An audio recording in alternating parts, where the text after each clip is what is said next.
and you're live.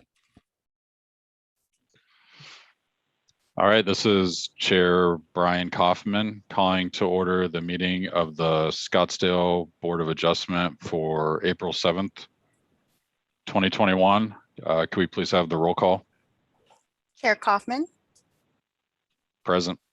Vice Chair Metz. Present. Board Member Gonzalez. Present. Board Member Stratton. Present. Board Member Chacron. Present. Board Member Leopold. Here. Board Member Didi. Present. Thank you. All right, thank you. And Brian Clough, administrative items for today.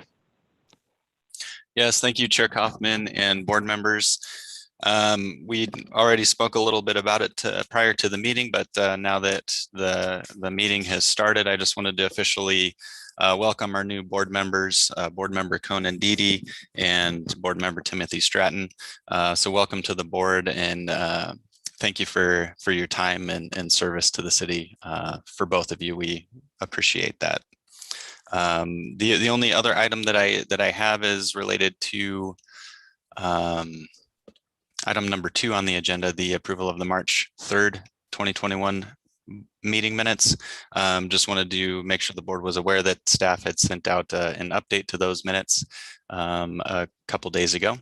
And that's all I have with my administrative report. Thank you, Chair Kaufman. Thank you, Brian Clough.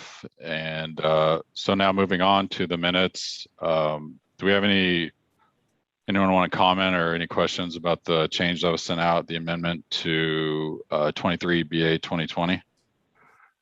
We got a hand from Vice Chair Metz. Go ahead.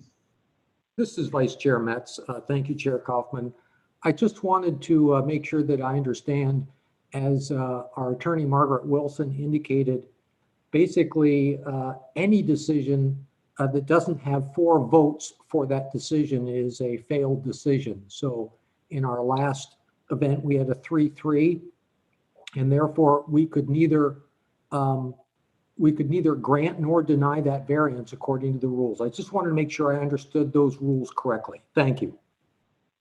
Thank you, Vice Chair Metz. That's what we've gotten down from our attorney, as you said. So certainly a 3-3 vote is definitely a failure of the motion. So that correction, I think, is factually accurate. The motion to deny failed. So I think the only issue then would be where do we go from there? Board Member Chacron, you've got your hand up. Yeah, I think Margaret needs to help us out with that. I thought there was times when we had 3-3, we only had 6 people on the board because we just didn't have 7. But there had been times when we'd be missing a board member and we would ask the applicant if they still wanted to move forward, knowing that they would need a majority. So I'm a little fuzzy on that as well. Margaret, can you help us with that? Because it sounds like it's a sliding scale based on how many board members we have versus what the applicant is allowing us to vote with. Can you help me out with that too? Thank you. Mr. Chair and Board Member Chacron, this is Margaret Wilson, the attorney for the board. Really, the rule is fairly clear that a decision by the board does require 4 votes. I think my memory is that what we've done in the past is we've asked the applicant if they understand that there are 4 votes required, and would they like to proceed knowing that there's a possibility of a tie vote and the possibility that 4 votes won't be achieved. Right, but if we did go, let's say 3-3, then the applicant wouldn't have the ability to come back to us again. Is that correct? Unlike this circumstance where they are getting the ability to come back? No, the tie vote would still be a tie vote. There would be neither a denial nor an approval. So when we give the applicant an opportunity when we don't have a full staff of 7, they're basically getting a possibility of a chance to come back twice. Because we could go 3-3, which means nothing. Then they do get to come back again instead of them saying, you know what, I'll just come back when there's a full vote of 7 of us. Is that right? And they could come back when there's a full board of 7, or the chair could possibly call for another vote or another motion in order to achieve a vote of 4 board members. I got it. Okay. This is Chair Kaufman. Vice Chair Metz, you got your hand back up. Did you have a question for Ms. Wilson? Yes, I did. Thank you, Chair Kaufman. This is Vice Chair Metz. I just want to be clear, in the case of the 3-3 vote, assuming nobody was willing to change his or her vote, if I understand correctly, Ms. Wilson, no decision has been reached at that point, and basically the applicant, it's as if the applicant never came before the board because the board never rendered a decision to grant or deny. Is that correct? Thank you. Chair Kaufman, Board Member Metz, that is correct. Thank you. So not seeing any more hands. Is everyone okay with the minutes as they are? If so, I'd like a motion to approve the amended minutes. Hang on. I have my hand up. Go ahead, This is Board Member Jay Leopold. All right. So what I'm hearing, is if this board does not have 4 votes for something, then effectively the day is lost and nothing has happened. Is that what you're telling us? Thank you. I'm done with this section until you answer. Yes, that is correct. All right. Well, hang on. All right. 4 votes to do something is completely different from the words you need 4 votes positive to get your variance.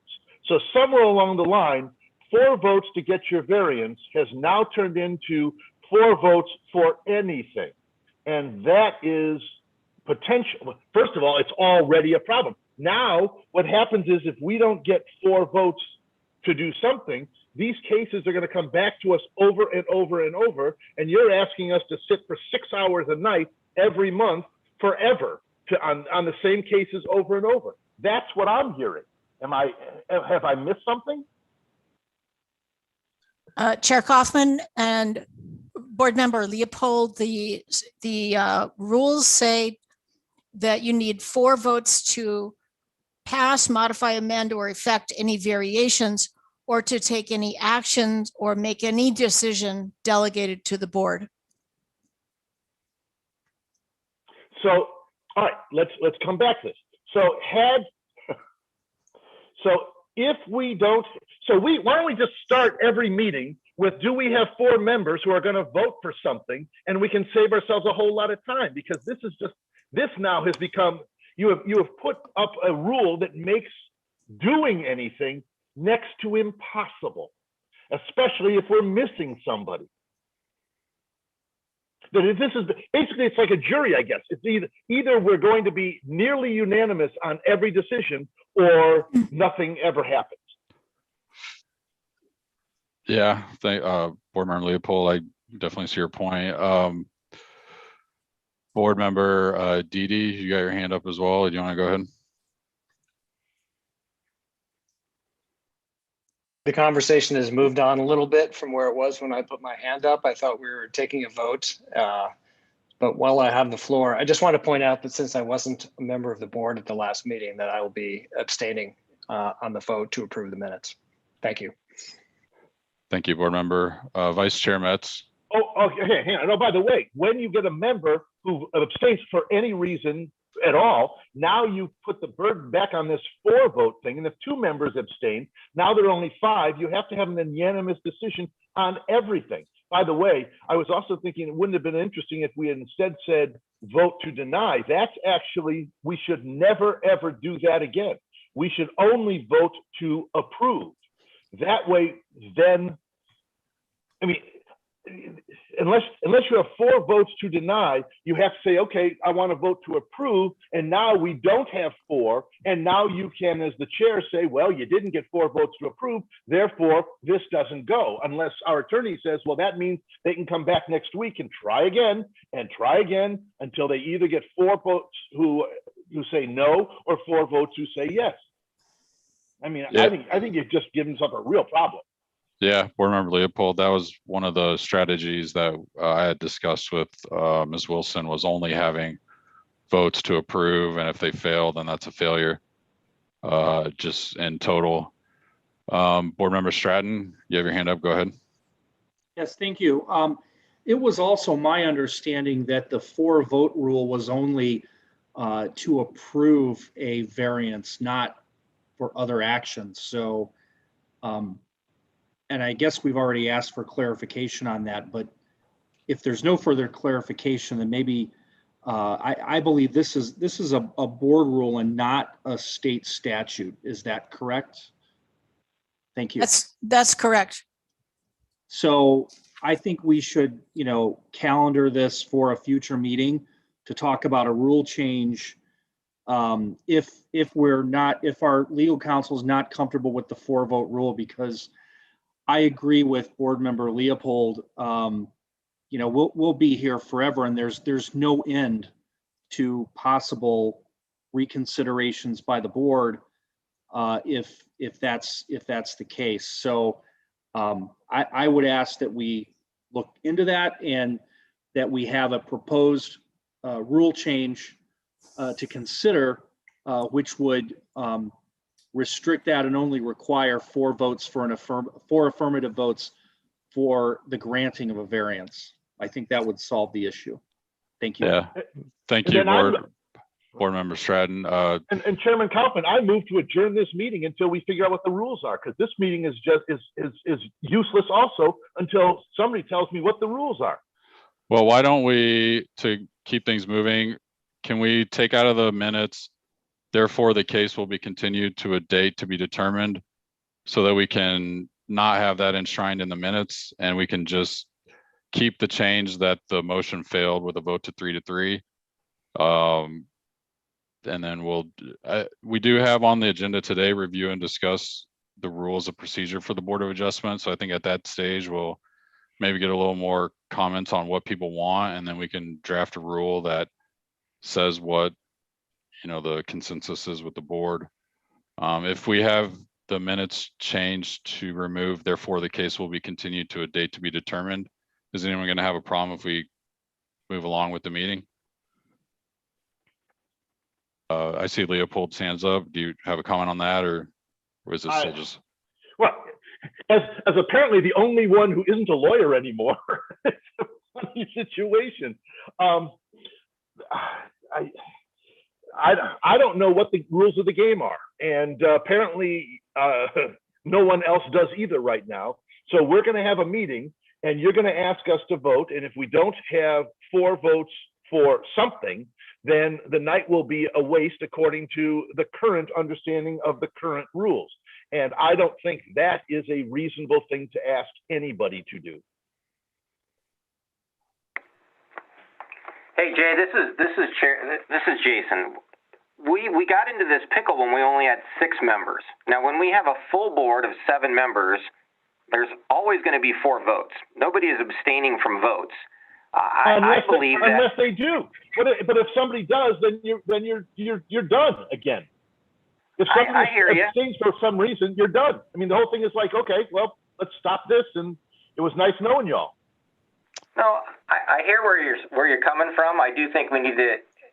Can we take this offline? I mean, I don't know if we can. Can the board take this offline to discuss this in more detail? Does this have to be an open forum discussion? This is Chair Kaufman. I mean, unless we go to executive session, but I don't think we could even do that. I think it will have to be an open forum, but I think we can continue. We're not going to, supposedly, it doesn't seem like we would come into this situation again tonight. At the end of the meeting, we're going to discuss this again, and then we're going to clarify what we want to be the rule, and then we're going to vote next meeting on a new rule, I believe. So hopefully everyone can be okay with just kind of sidestepping the issue for approval of the minutes. And then we'll resolve this. It won't come up again tonight, and then we'll have it solved for the next meeting. Board Member Leopold, further comments? No, I have no further comments. Board Member Stratton, you've got your hands up. Yes. While I understand what Board Member Leopold is saying, I think in fairness and respect of the applicant's time and our agenda, that it would be in our best interest to move forward with the agenda tonight. We don't know what's going to happen. We could have unanimous votes on everything or not, so that's just my opinion on that issue. Thanks. Thank you, Board Member Stratton. Vice Chair Metz, is your hand still up? Yes, thank you, Chair Kaufman. This is Vice Chair Metz. I'm going to suggest that because there's this whole discussion about the rules is actually already on the agenda for later in the meeting. And I'm going to propose that since we have some discrepancy regarding how the meeting minutes for last month should read, that we simply take no action on those minutes. We neither approve them or change them or do anything else. I think from a parliamentary standpoint, we can simply not act on that and defer the motion to accept any set of minutes to next month if there's some discrepancy about it. Okay, thank you, Vice Chair Metz. I don't think there's a discrepancy if we remove that the case will be continued.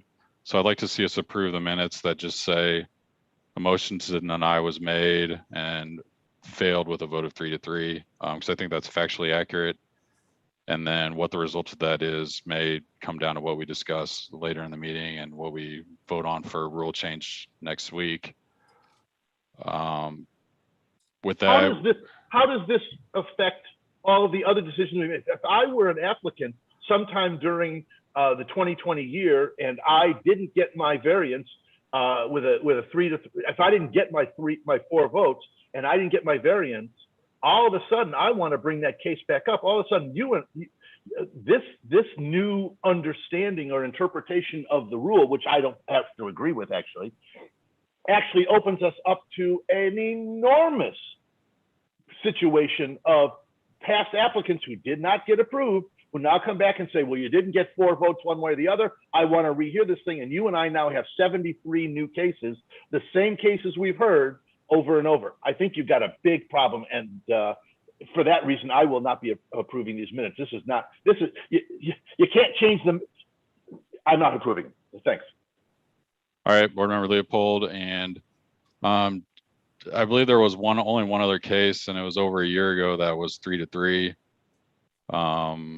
for my memory. And I think this came up then too, and it was kind of a lot of argument back and forth about what we should do. So I definitely like the idea of let's discuss an amendment later in the meeting and vote on it to resolve this. But as far as being a huge problem for past decisions, I mean, after a year, anyone can come and re-ask for the same variance per our rules. So I don't think we're opening up a huge can of worms. And again, it's only for like the next meeting or two because we're going to resolve this. So with that, Chair Kaufman. Go ahead. This is Margaret. Yeah. I would recommend that instead of changing the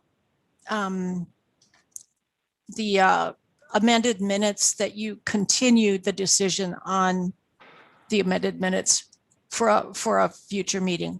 Okay, if that's the advice, we can do that. It sounds like at least one other person already wanted to. So can I have a motion, please, to continue the decision on the minutes until a future meeting? Sure, this is Board Member Stratton. I will move that we continue approval of the March 3rd, 2021 Board of Adjustment regular meeting minutes to a subsequent meeting. All right, and then do we have a second, please? This is Vice Chair Metz. I second the motion. All right, can we please have a roll call vote? Chair Kaufman, Aye. Vice Chair Metz, Yes, to continue. Board Member Gonzalez, Yes, to continue. Board Member Stratton, Yes, to continue. Board Member Chacron, Yes, to continue. Board Member Leopold, No. Board Member Didi abstaining. Thank you. Was that a, what, 5-0 vote that I just heard? Or no, 5-1? That's correct. All right, thank you. This is Chair Kaufman. I guess with that, we'll move on to the regular agenda. We've got item 322BA 2020, the Danny and Cindy Vice variance. And this is a request to resubmit a new variance application containing a material change. Are we going to have a presentation from the city on this one? Omar Smile-Begovich? Yes, thank you, Chair Kaufman. This is Omar Smile-Begovich, a planner for the city of Scottsdale, here to present this 22BA 2020 resubmittal for this variance case. Next slide, please. So as a refresher, the site is located at the corner of Scottsdale Road and Orange Blossom Lane. Next slide, please. Here's a closer look at the site. Next slide, please. And the site is zoned R17 single family residential. Next slide, please. The action that's being requested by the applicant is for determination of material change from the original proposal in order to be able to submit a new variance application on the same property. If a material change is found by the board, the applicant will be able to have the new proposal heard by the board. Next slide, please. The original variance that was requested was from section 5.504.E.5. The ordinance requires a 5-foot setback from the longer street frontage on a corner lot, and the variance that was requested was to reduce that setback to 0 feet to the longer street frontage. And the purpose of that request was to construct an attached carport. Next slide, please. So on the screen, we have the original site plan showing the proposed carport on the eastern lot line. Next slide, please.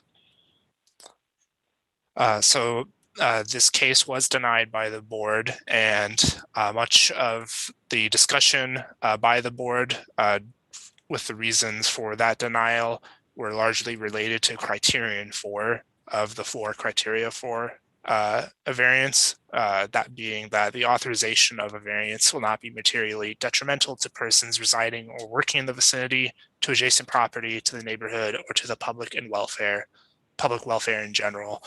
The board discussed concerns about stormwater runoff, especially onto the adjacent right-of-way and city property within the right-of-way there, as well as concerns about maintenance of city equipment adjacent to the property within the right-of-way, and the visual impact that a 0 lot line construction might have on the neighborhood.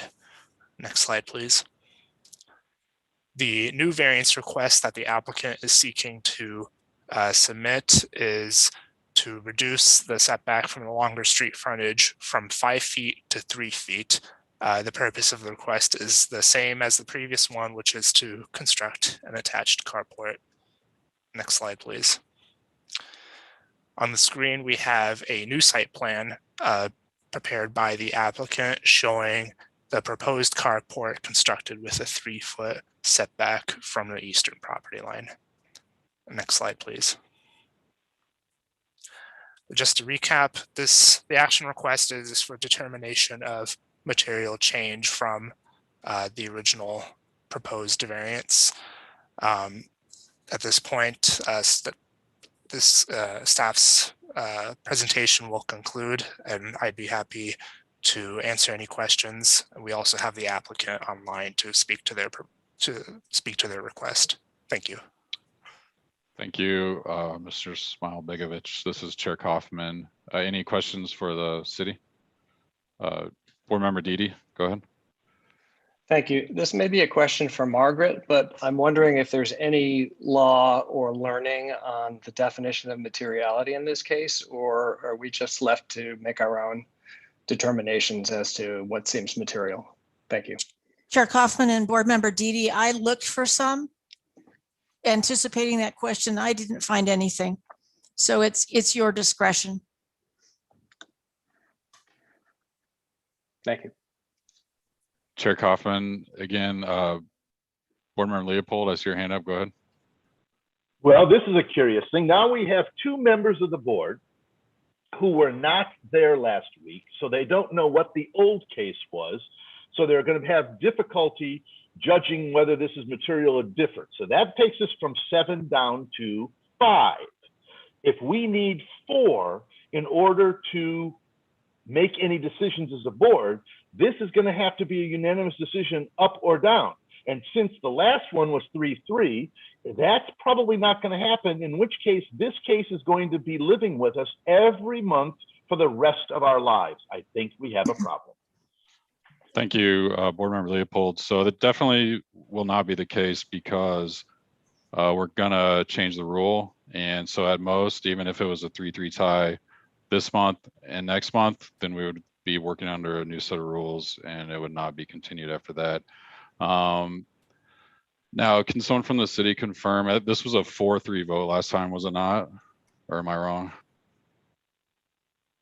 Chair Kaufman, this is Vice Chair Metz. This was not the 3-3 case. This was a 4-3 decision. Right. Thank you, Vice Chair Metz. So we did have 4 voting against and all 4 are still here today. And we also don't need a unanimous decision, even if the new members abstain, because we got 5 members other than the 2 new. So again, it could be a problem, Board Member Leopold, but let's go ahead and move along. Any other questions for the city? Board Member Stratton, I see your hand up.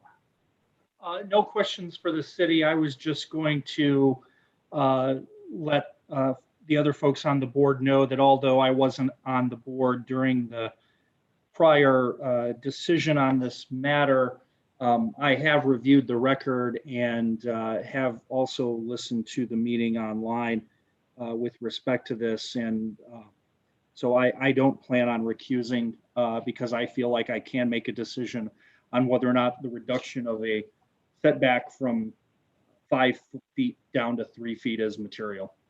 That's all I wanted to say. Thanks. Thank you, Board Member Stratton. Board Member Didi, your hand's up. Go ahead. Thank you. Yes, I've done the same things that Board Member Stratton has done, and I feel that I'm able to make a decision on materiality tonight. Thank you. Excellent. Thanks to both of you. This is Chair Kaufman again. Seeing no other hands with questions for the city, I think Board Member Chacron, yours just went up. Go ahead. Yeah, sorry, thank you. This is Board Member Chacron. I just have a general question then for staff. We have a situation here where an applicant didn't get approval and they're just making a change in regards to the setback request, not materials that they're building or anything like that. Does this open up the ability for anybody that gets a denial from us on a variance to adjust their request by a foot or 2 to bring it back to us over and over again? Because that's what this looks like to me. And there was one, I don't remember exactly, but I thought one of our board members said, asking for something at 0 lot line, it would have been better if you would have asked us for at least 1 foot or something like that. So I'm just asking the general question here. We just denied this a month or 2 ago. It's already coming back to us with a foot or 2 change. Can anybody and everybody just start doing this all the time and just keep coming back over and over again? Thank you. Thank you, Board Member Chacron. I believe under our rules, they can. That's why we have this process of deciding whether there's a material change, is to slow that down a little bit, because if we decide it's not a material change, they've got to wait a full year. There may be something for a rule change that we discuss later on in the meeting.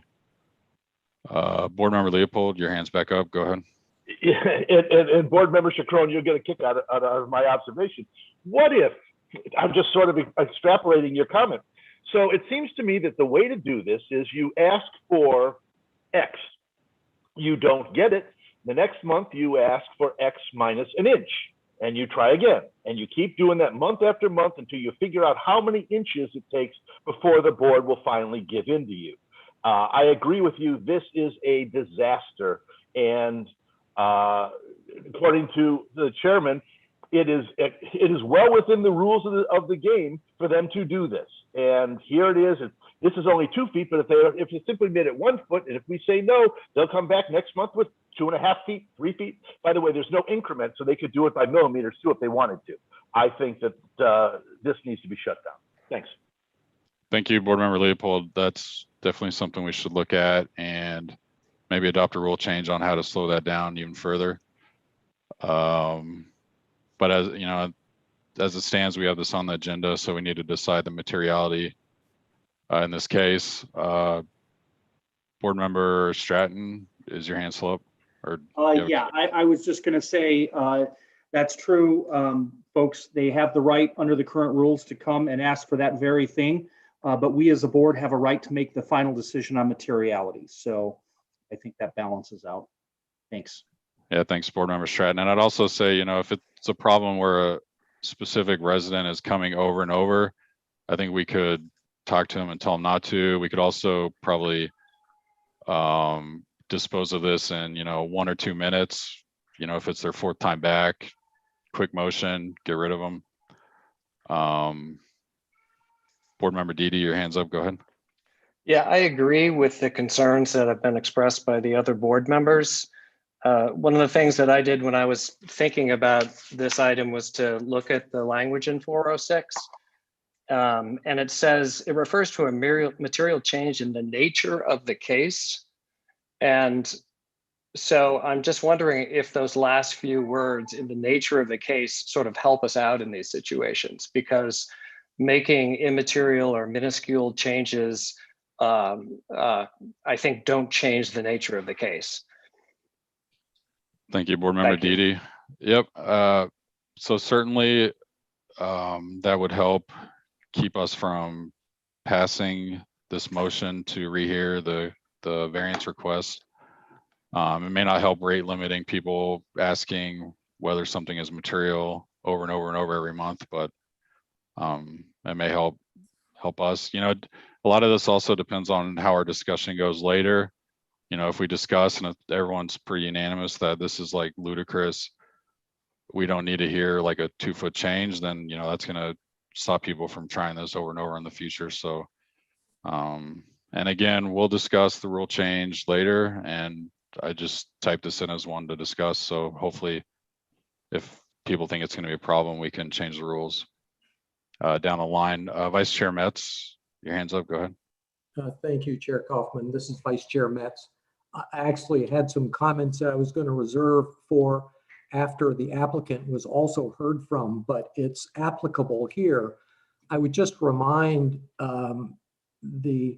my fellow board members that at least two of the folks who voted against this last time made specific reference to 0 lot line being extreme, and that it was a 0 lot line issue, which I think is what probably created the view on the part of the applicant that something less than a 0 lot line wouldn't pass. Again, we're having a lot of discussions here that all relate to our personal views of what's material. I don't think we have to explain whether we think why something is material. We're just going to make a vote at the end of this when a motion is made as to whether in our personal views the change is material, and there may be some difference of opinion. But I'm happy to listen to the applicant, and in the future, if the applicant comes back with 2 feet 11.5 inches, it'll take us about 3 seconds to vote that down. So I'm not really worried about return of applicants asking for a material change. Thank you. Thank you, Vice Chair Metz. And now, Board Member Leopold looks like the only hand up. Is your comment a question for the city? Otherwise, do you mind waiting until we have the presentation? No, my hand was up because I didn't click the thing. I'm Got good. it. Okay. Any other questions for the city? Otherwise, I'd ask we save our comments. Looks like not. Now presentation for the applicant. It looks like Mr. Descoli is going to be presenting. Do we have him? Yes, I'm here. All right, go ahead. You got 10 minutes. Yeah, I can understand the material change question here, but I think what needs to be addressed more importantly, it's not just about a foot or 6 inches or 1 inch. Okay, it's about the problem that most of the board members had, which was justified in my eyes, was how the stormwater was going to run onto City of Scottsdale's retention area. Perfectly legitimate. So to ask for a 3-foot setback rather than a 0-foot setback really has nothing to do about the distance.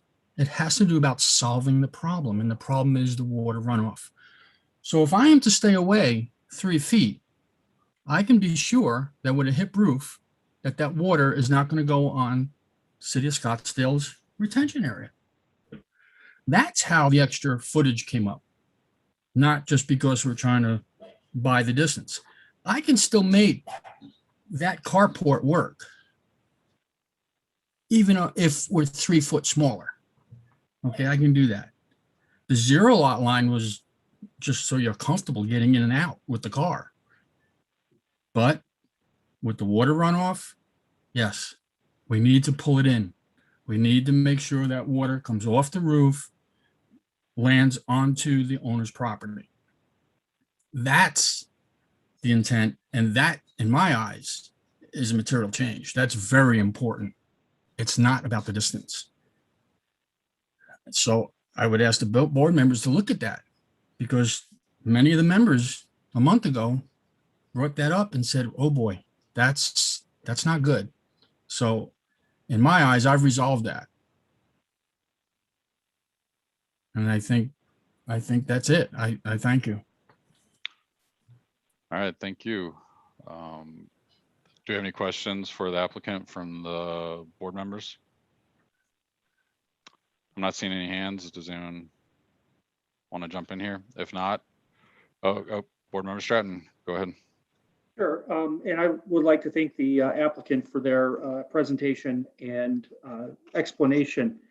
You know, it's obviously a big deal anytime we're asked to kind of reconsider something, and as someone who practices law in a number of areas that involve a materiality standard, unfortunately, a lot of times there's not a lot of great guidance. So what I try to do is look at the entire circumstance here and what's going on.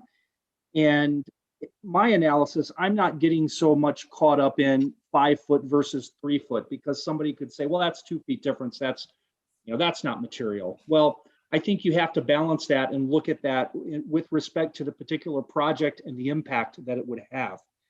From the way I look at it, 5 foot to 3 foot is about a 60% reduction in what they were asking for.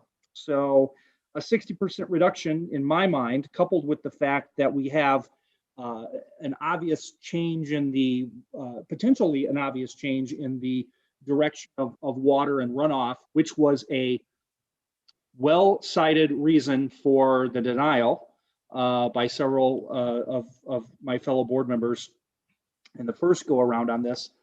I would conclude that this is a material change in this particular circumstance under these particular facts, and I will be voting as such. Thank you. All right, thank you, board member Stratton. Any questions for the applicant, or if everyone's ready, we'll move on to board discussion. And I guess that's it. Thank you, Mr. Descoli. Thank you. And all right, so last time we had 4 current members that voted against this variance. So I think at a minimum, we're going to need one of them to vote that there was a material change. So why don't we start with those members? Board Member Chacron, you had made the motion last time. Do you have any comments today on the materiality of the change? Well, I think that you're asking for a definition of material changes, and personally, I believe that any change that is being requested, be it an inch, 4 feet, 5 feet, the way that it's constructed is a material change. Am I saying that I'm going to vote for this when it comes back up? No or yes, but there obviously is a material change being requested by the applicant. So, based on what we talked about earlier, we have to hear them out.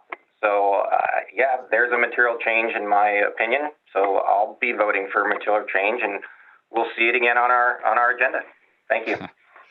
Thank you, Board Member Chacron. Board Member Leopold, you had seconded the motion. Do you have any comments on materiality today? I just think this is great. This is, in sports, of course, what you're doing is you're looking for some team to find the weakness of your opponent and to show you how to beat them.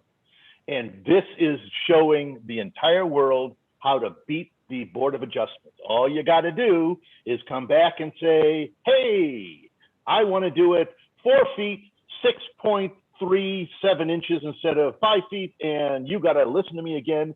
And now another 6 hours, and we're gonna beat you people down until you give us this variance. This is not material in any way. Material is material. Material change, whiting out a number on your application and putting in a new number is the definition of not material.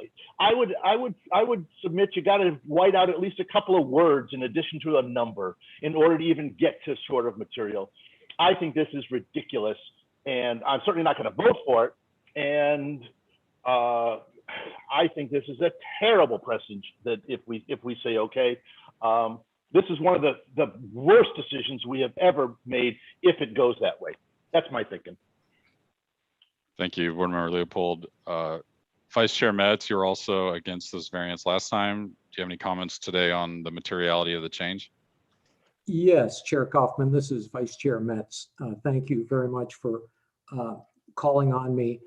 I'm very appreciative of Board Member Chacron's comment. I think I'm likely, let me say it this way. Board Member Chacron was right in that determining whether this is a material change, and if I vote in favor of that, doesn't mean necessarily that I will change my vote when the case comes up in front of us. But I agree with Board Member Chacron's analysis, and I think this marginally qualifies as a material change, primarily because the difference between 0 lot line and away from the lot line is material. I think it's a binary decision as opposed to an analog decision. So I will vote in favor of this being a material change. Thank you. Thank you, Vice Chair Metz. And I got to say, I think Board Member Chacron was probably a little overbroad in his statement that basically any change period is material. I think, in my personal opinion, the materiality has to be some change to one of the, like some clear change to one of the 4 criteria that we decide based on. So to me, I think they have significantly changed one of the criteria by moving from the floodwater going completely over the wall into the Scottsdale right away to now landing in the yard. I think that's makes it material and not just like the number, as the applicant argued. Board Member Gonzalez, you were also against the variance last time. Do you want to comment on the materiality today? Thank you, Chair. It's Board Member Gonzalez. I listened to what's being said, and to me, material means material. If you just said we want to change the project, the structure, do this, do that, to where it was completely different, I'd say that could be material. But a matter of feet or inches, to me, is not material. It's just an adjustment. And we have the setbacks for a reason, and I don't think that adjusting this or 2 feet is material or 3 feet's material. So I wasn't in favor of this last time and I'm still not in favor of it. Thank you. Thank you, Board Member Gonzalez. And I guess now we got our 2 new members. Board Member Didi, do you have any comments on the materiality?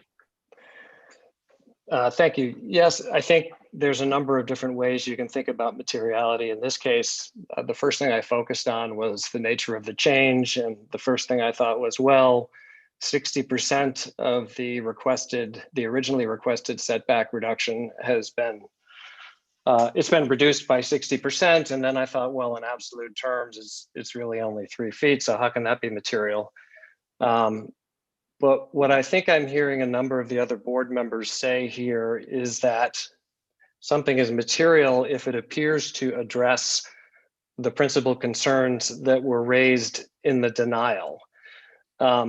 So in this case, the idea would be that the water runoff might cease to be an issue if the setback was made 3 feet rather than 0 feet.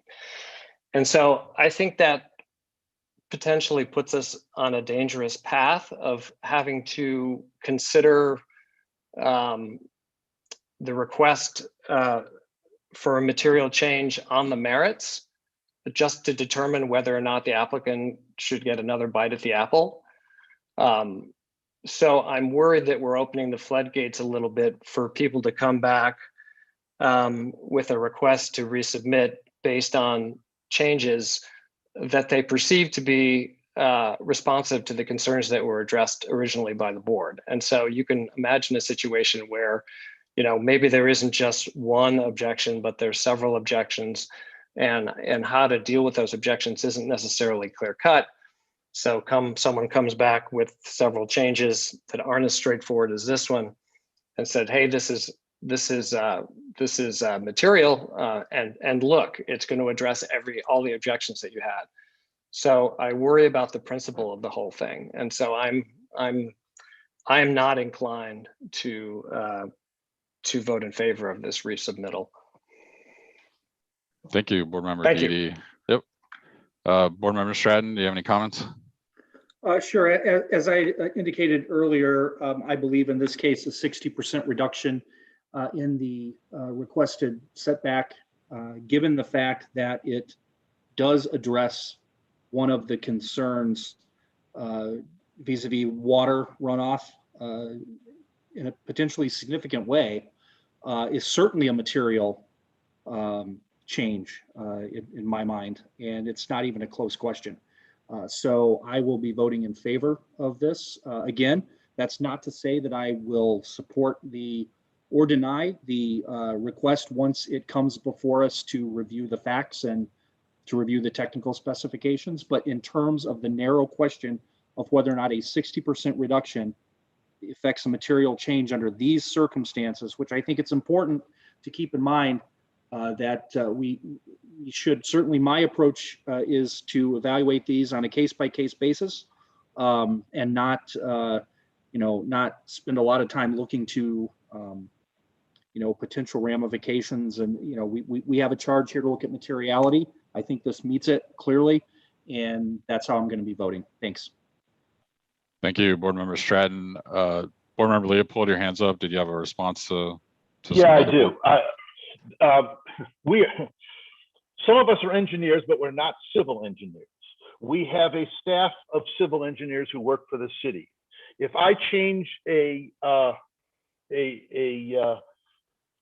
engineering concept with no idea of what I'm doing because I'm a lawyer as opposed to an engineer, the answer is lawyers and lay people are absolutely unqualified to determine whether simply changing the number is a material change. You and I don't know if moving the water a foot, an inch, 2 feet, 5 feet, whatever. There are setbacks put in place by engineers and qualified city employees over many years to protect the city and the people downstream and the people all over the place. And the fact is that you and I don't have the qualifications to know if this is material or not. And as a result, I cannot see how you could say it is a material change when you just do not know. You just don't have that capability of knowing. And I think that anyone who votes for this is making a mistake, because they are basically making a decision without the needed background to make that decision. Thank you, Board Member Leopold. And we have a hand up, Board Member Stratton. Did you have more further comments or response? Sure. I believe that you can look at the map. I went out to the site and looked. If they pull this setback off the 0 lot line setback that they had originally requested, it will allow the water to not flow directly onto the city property. We will have an opportunity for the city to look at the engineering on this. They looked at the engineering on this for a 5-foot setback. I'm not convinced that the engineering was looked at on a 3-foot setback. So I am quite capable of making a determination that a 60% reduction in this case is material. Thank you. Thank you, Board Member Stratton. Whoa. Just because the water doesn't land on the city of Scottsdale does not mean that water doesn't end up in somebody's yard 237.6 feet away in someone else's yard. There are reasons why we have floodplains in Scottsdale. There are reasons why we have setbacks. There are reasons why we have all these things. And just by going out there and having a look-see, again, I'm an engineer, and I don't have, without the proper tools and the proper calculations and computer work, I cannot tell you whether or not the water, plus the fact I'm not a hydraulic engineer, I'm an electrical engineer. So the fact is, you can't know. You just cannot know by standing there. I don't care who you are. You can't know just by standing there that, hey, it doesn't look like it's going to be a big deal. It won't land on Scottsdale's property. That doesn't mean it isn't going to land on Joe Blow's property down the way. And that's why it was put there. So I think that's a specious argument. Thanks, Board Member Leopold. Just, I guess, real quick, did you want to say anything further, Board Member Stratton? Sure. I think Board Member Leopold is conflating the two questions here. I'm not suggesting that this will not create a potential engineering problem. All I'm saying is that a 60% reduction in the setback is a material change that triggers a review by this board. That is simply all I'm saying. Thank you. All right. Thank you, Board Member Stratton. Board Member Leopold, your hand's still up. I'd kind of like to close that conversation at some point. Anyone else have any further comments or anything else? Otherwise, we'll go ahead and move to a vote if I don't hear anyone. And it sounds like it's going to be close. So why don't we have someone make a motion for rehearing the variance? And then if it fails, then we'll know that we did not pass. Do we have someone to make a motion? I see Vice Chair Metz' hand going up. Chair Kaufman, excuse me for interrupting. Yeah, go ahead. Could I suggest that we ask for a motion for finding that there is a material change according to the rule? Yeah, sure, Ms. Wilson, if that's your advice, I think that's what we should do. Chair Kaufman, this is Vice Chair Metz. That's exactly how I was going to phrase my motion. I move that this board find that the proposed change is a material change per our standards. This is Board Member Stratton. I will second Vice Chair Metz's motion. All right, thank you, Vice Chair Metz and Board Member Stratton. Can we please have the roll call vote? Chair Kaufman, Aye. Vice Chair Metz, Yes for material change. Board Member Gonzalez, No for material change. Board Member Stratton, Yes for material change. Board Member Chacron, Yes, for material change. Board Member Leopold, No. and Board Member Didi. No. Thank you. All right, so that looks like passed 4-3. And we will be rehearing this case with the adjusted setback. And now moving on, item 4 on the agenda, 2BA 2021, the Nielsen variance. I guess I have another question. As long as we voted, what prevents me from recusing myself when this case is being heard again, and now you only have 6 again, and you have to get 4. You have to get 4, and it just becomes that much higher of a wall to climb. Well, Board Member Leopold. So again, we're going to change that rule, and so hopefully, even if the worst came to worst and that happened, we won't be hearing this forever, because we're going to change the rule to short circuit that and keep them, make it so now 3-3 is resolved. So with that, allow me, I'm going to read the script for the variance to kind of explain what we're doing with the next case. The Board of Adjustment is a 7-member board that has the power to hear and decide on the applications for variances from the provisions of the zoning ordinance, appeals from a zoning administrator's interpretation of the zoning ordinance, requests for disability accommodation made to section 1.920, and general manager's interpretations and decisions made on appeals regarding the land division ordinance. The variance before the board today is a request for variance of a specific requirement of the zoning ordinance. The Board of Adjustment may only grant a variance when the 4 criteria established by state statute are met. These 4 criteria are: 1, that there are special circumstances or conditions applying to the land, building, or use which do not apply to other properties in the district. 2, that the special circumstances were not created by the owner or applicant. 3, that the authorizing of the variance is necessary for the preservation and enjoyment of substantial property rights. And 4, that the authorizing of the application will not be materially detrimental to persons residing or working in the vicinity, to adjacent property, to the neighborhood, or to the public welfare in general. The applicant must meet all 4 of these criteria in order for us to grant the variance. What this means is that those presenting, I request that you please limit your comments to just those 4 criteria that I just mentioned. Because of the constraints of the state law, we cannot grant a variance just because it seems like the sensible or fair thing to do, unless the 4 criteria are also met. This board functions more like a panel of judges deciding whether the facts meet the test established by law than like a panel of elected city councilmen. Note that you are required to get 4 positive votes in order for the board to grant your variance. And with that, we'll move on. Do we have from the city, Chris Zimmer, to do the presentation? Good evening, Chair Kaufman and members of the board. This is Chris Zimmer. I'm an associate planner with the city of Scottsdale, and I'm here to present 2BA 2021, a request before the board for a variance from the city of Scottsdale zoning ordinance. Next slide, please. Here you can see the location of the subject parcel highlighted in yellow. It is located on the corner of North 100th Street and East Charter Oak Road, just north of Cactus. The area in which this lot is located is surrounded by single-family residential neighborhoods.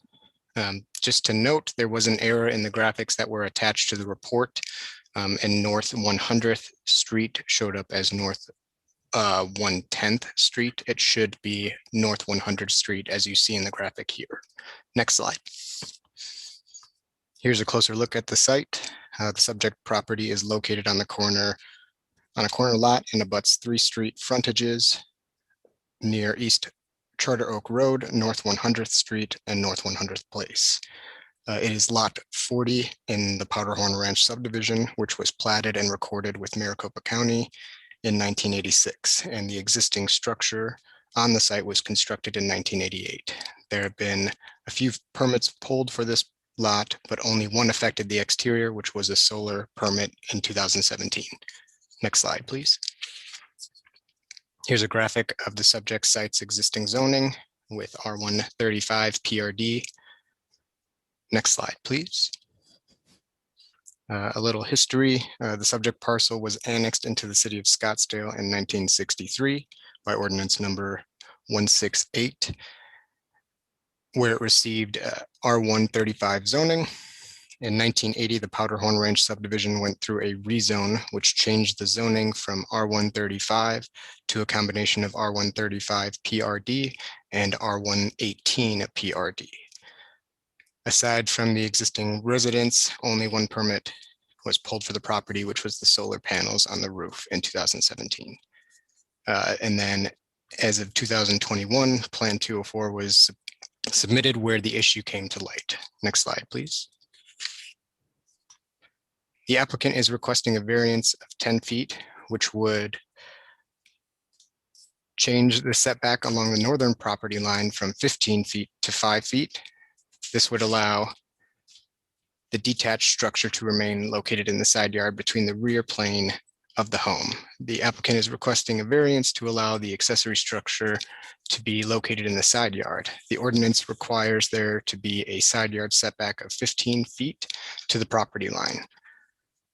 The requested variance would result in the accessory building being located 5 feet from the property line when 15 feet is required. Next slide, please. Here is the site plan showing the property and the accessory structure on the north side of the property, approximately 5 feet from the property line. Next slide. Criterion 1. There are a special circumstance applying to the property which do not apply to other properties in the district. The special circumstance must relate to the size, shape, and topography or surrounding of the property. The R135 PRD amended development standards have a minimum lot size of 23,500 square feet. The subject property is approximately 29,900 square feet and is similar in size, shape, and topography to other properties in the Powderhorn Ranch subdivision. This lot is unique in the fact that it faces 3 separate streets. However, there are 2 other lots within the subdivision that have a similar situation. The map shown on the slide provides a bit of context and size of the surrounding R135 lots within the Powderhorn Ranch subdivision. It goes from smallest to largest, with red being the largest and green being the smallest. Next slide, please. Second criterion, the variance is necessary for the preservation of privileges and rights enjoyed by other properties of the same classification in the same zoning district. The R135 PRD zoning district and zoning ordinance section 7.200 general provisions would allow a detached accessory structure in the required side yard if the structure is behind the rear plane of the home. The owner mentioned in his narrative that the neighboring lot within the Powderhorn Ranch subdivision has a similar detached accessory building.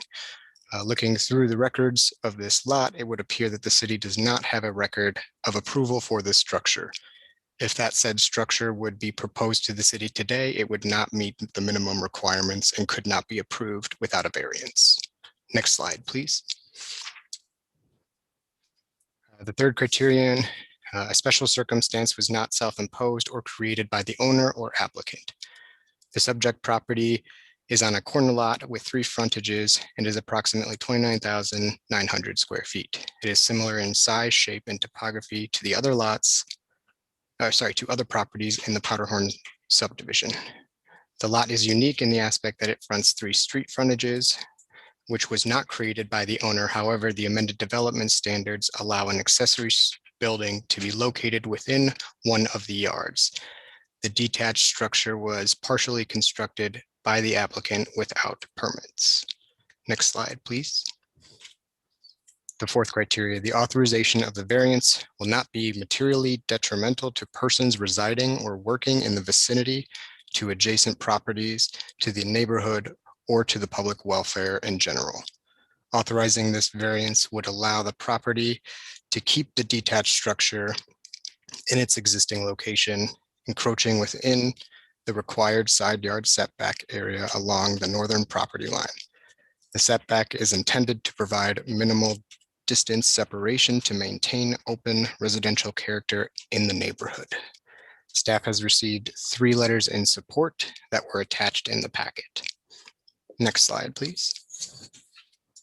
This ends staff's presentation. I'd be happy to answer any questions And the applicant is also here to have to present his case. Thank you, Mr. Zimmer. This is Brian Kaufman, Chair. Vice Chair Metz, looks like you have a question. Go ahead. Thank you, Chair Kaufman. This is Vice Chair Metz. I was wondering if Mr. Zimmer could present the diagram that he shared with me that shows the side yard setbacks and rear yard setbacks color coded and shows how the structure encroaches on those. Is that diagram available, Mr. Zimmer? Chair Kaufman and Vice Chair Metz, yes, it is. Karen, if you would just go to the next slide.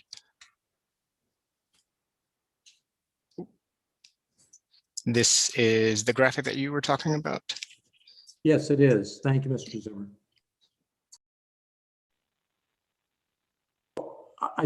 This diagram really helped me understand what was going on. If I understand correctly, I don't see the measurement listed, but if this new Ramada structure were moved, looks like approximately 6 feet to the left, to the west, it would be, it wouldn't need a variance. Is that correct? Chair Kaufman and Board Member Metz, yes, the area that you see in the green up in the top left corner, it's approximately 5 feet that the structure would have to move for it to fit and conform to the setbacks. Thank you, Mr. Zimmer. That's all I had. Thank you.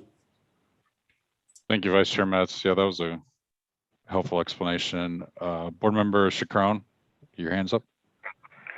Yes, thank you, Board Member Chacron. Mr. Zimmer, so if the applicant would have went through the permitting process first before building this, you guys would have been able to show him, based on this schematic, that if he would have just built it just like Vice Chair Metz said, 5 feet to the left or to the whatever direction that is the west, this would be perfectly good and he wouldn't be on our agenda for tonight. Is that correct? Chair Kaufman, Board Member Chacron, that is correct. The purple area is the area that would meet all of the requirements, and the green area is the setback that is required. Great. Thank you very much. Appreciate that. Thank you, Board Member Chacron. Board Member Didi, do you have a question? Yes, thank you. Mr. Zimmer, I think you said that there were 2 other properties in the subdivision that had 3 frontages. Is that correct? Chair Kaufman, Board Didi, that is correct. There is Go ahead. There is the lot just 2 spots north of it. 3 lots, sorry, yes, 3 lots north of it would be the other one, and then directly south of this would be the other lot. And are those lots of a similar size? Yes. Give me a second, I can get you the exacts. Would you mind putting up the map that shows the area? I think I was able to identify them all pretty easily on the map. There we go.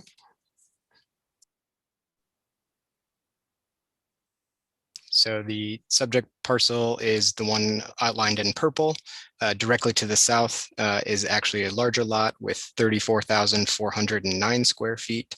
And then 2 lots north of the subject parcel, the other one that faces 3 street frontages is 31,915 square feet. And are the houses on either of those lots oriented in the same way that the house on the subject lot is oriented, or is this one unusual in that regard? Chair Kaufman, Board Didi, the other lots do have a different orientation. This house in the subject parcel does have a bit of a different orientation than the other lots, so it does pose somewhat of a uniqueness. Okay, thank you. Thank you. And I don't see any other questions. Any of the other board members want to chime in? Otherwise, we'll move on to the applicant's presentation. Is it Ed Lussigar? Or did I copy the wrong thing on accident? Who's speaking for the applicant? I'm sorry. Chair Kaufman, it should be Chris Nielsen. Okay, Mr. Nielsen, go ahead. Yeah, can you guys all hear me? We can hear you. Okay, great. So hello, Chair Kaufman, Vice Chair Metz, gentlemen of the board. I appreciate all your time here tonight and consideration for the variance. Like each of you, I volunteer your time and expertise to serve the city. I love calling city Scottsdale my home, where my wife and I have resided for the last 18 years.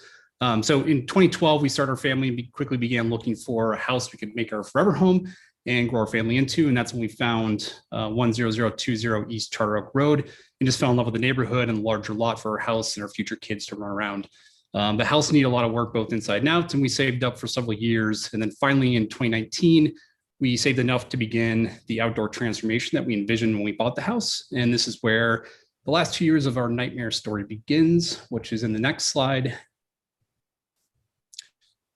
So now I suspect that you are all aware that we already partially constructed this accessory structure, and I've witnessed enough of your former meetings to know that you don't exactly favorably look upon those who have completed buildings and then ask for forgiveness later. So I just want to spend a quick minute to get the potential elephant out of the room and clear the air before diving into the relevant 4 criteria. So almost 2 years ago, I engaged Matt Gonzalez, the owner of Supreme Landscaping Design, to do our yard transformation, including the construction of this ramada that I'm seeking this variance for. At the time, he appeared reputable with the active license, bond, 0 ROC complaint history, and other examples of work in the neighborhood. He pointed to a lot of other similar structures he's built in our neighborhood and said that he knew what approvals and permits were necessary and would just take care of it. I've never attempted to construct anything like this, and he's a licensed contractor, which I am not, and that's why I hired and trusted him to guide us through to the end result. The first year, the overall project was not going well, and the red flags were just starting to mount to the point where I reevaluated the entire engagement. And that's when I realized he hadn't pulled any of the permits for anything. So we halted the construction of the ramada, and I started the permitting application process myself after it became clear that he just wasn't going to do it. And this involved getting others involved from different project construction management and engineering firms to pull together everything that we needed to obtain said permit. Mr. Gonzalez flat out ignored all the requests to help. So I came after him last August through the ROC and took him to civil court, as the monetary damages inflicted on me were pretty severe, like well north of 6 figures severe. Both the ROC and the civil court agreed with me, and then 3 other ROC discipline cases appeared against Supreme Landscape right around the same time.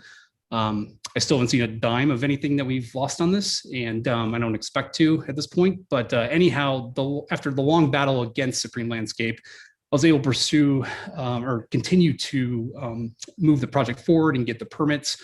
And that's when really kind of the cherry on top of this nightmare Sunday for us arrived, when we learned that the poolside ramada didn't conform to the amended zoning ordinances for our neighborhood because of really several unusual circumstances associated with our lot. And I'll go into detail on those now. If you go to the next slide. So without further ado, starting with criteria 1, as I'm about to show you in greater detail over the next handful of slides, the depriving special circumstances applicable to my property are pretty many, or quite a few, and they are diverse across a variety of scoped characteristics, none of which have anything to do with the partial construction previously described, just to be clear.